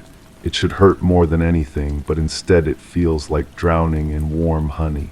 They're being careful, precise. They don't want to break me, just edit me. The recording cuts to static, then silence. I sit back in my chair, the recorder still warm and pulsing in my hands. The memory of that night remains frustratingly vague, but something has shifted. The empty space in my mind feels different now, not absent but concealed, like a door I haven't found the key to yet. I notice my reflection in the dark window, and something's wrong with it. The image looks like me, but the mouth is moving slightly, as if speaking words I'm not saying. I lean closer to the glass, and my reflection leans away. For just a moment, we're moving in opposite directions, and I can see something behind my reflected eyes, something that doesn't belong there. I stumble backward, knocking over a lamp. When I look at the window again, my reflection is normal, moving in perfect synchronization with my body. But the wrongness lingers, and I know with absolute certainty that something is still watching me, still studying me, still deciding what parts of my experience I'm allowed to remember. Over the following days, more fragments surface. I find a notebook in my handwriting describing geometric patterns that hurt to look at directly, sketches of symbols that seem to shift when I'm not focusing on them completely, pages of text that become illegible when I try to read them aloud, the words rearranging themselves into configurations that make my eyes water. One entry dated sometime in the recent past reads, "They communicate through interference, static on the radio, flickering lights, the hum of electrical appliances. They're always transmitting, always trying to make contact. Most people's minds filter it out as background noise, but something in me has been changed. I can hear them now in the spaces between sounds. As I read these words, the lights in my house begin to flicker in a pattern that feels almost like Morse code. The refrigerator's hum shifts pitch, becoming a low, modulated tone that seems to carry meaning just beyond my comprehension. The static from my old radio in the kitchen rises and falls like breathing, like speech in a language made of electrical noise. I find myself drawn back to the backyard, standing in the exact spot where I must have been that night I can't remember. The grass does feel different here, springier somehow, as if the earth itself has been altered. When I kneel and press my ear to the ground, I can hear something moving far below, something vast and patient. The smell returns stronger now, that mixture of new plastic and cold blood. It clings to my clothes, follows me from room to room. When I shower, the water carries the scent. When I eat, food tastes like that smell. It's becoming part of me, seeping into my pores, changing my chemistry from the inside out. More recordings surface, hidden in places I would never think to look. One tucked inside an old book, another taped under my bathroom sink. Each one reveals another fragment of that lost night, another piece of an experience that defies rational explanation. In one, I describe feeling my consciousness expand, touching minds that exist in dimensions I can't name. In another, I talk about seeing colors that don't exist in normal human perception, hues that exist only in the spaces between visible light. My voice in these recordings sounds different each time, sometimes higher, sometimes with an accent I don't recognize, as if different versions of myself are speaking. The most disturbing recording is the shortest, just 12 seconds of my voice saying, "They're not done with me. This isn't an ending, it's an intermission. They're letting me remember just enough to prepare me for what comes next. I can feel them getting ready to call me back." After listening to this, I notice changes in my daily routine that I can't account for. I find mud on my shoes, though I don't remember going outside. My bed is unmade in the morning, though I distinctly remember making it. Food disappears from my refrigerator, but I have no memory of eating it. The dreams, when they come, are more vivid than waking life. I stand in vast spaces filled with geometry that makes no sense, surrounded by presences I can feel but not see. They communicate through direct thought transmission, downloading concepts into my mind that I forget the moment I wake up. But the emotional residue remains, a mixture of terror and strange longing that follows me through the day. I start setting up cameras around my house, hoping to catch myself during these lost periods. But each morning, the recordings show nothing but empty rooms and shifting shadows. The cameras capture sounds, though, frequencies just at the edge of human hearing that make my teeth ache when I play them back. One morning, I wake to find a message written on my bathroom mirror in what looks like condensation, though the air isn't humid. The letters spell out coordinates, numbers that correspond to a location in my backyard. When I go to investigate, I find a perfect circle of dead grass, about 6 feet in diameter, with soil that's been compressed into an almost crystalline hardness. Standing in the center of this circle, I feel that familiar pull, that gravity working sideways. The air shimmers with heat distortion, though the temperature is cool. And then, for just a moment, I remember everything. The craft hovering silently above me, its surface reflecting light in patterns that created their own illumination. The beings inside it, tall and fluid, moving with purpose that transcended physical space. The moment when they reached into my mind and began their delicate work, sorting through my memories like files in a cabinet, deciding what I could keep and what had to be stored elsewhere.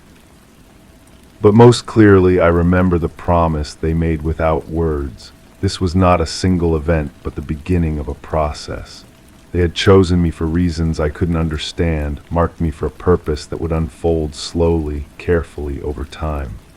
The memory gaps weren't damage, but preparation, spaces being cleared for new information, new experiences, new ways of being.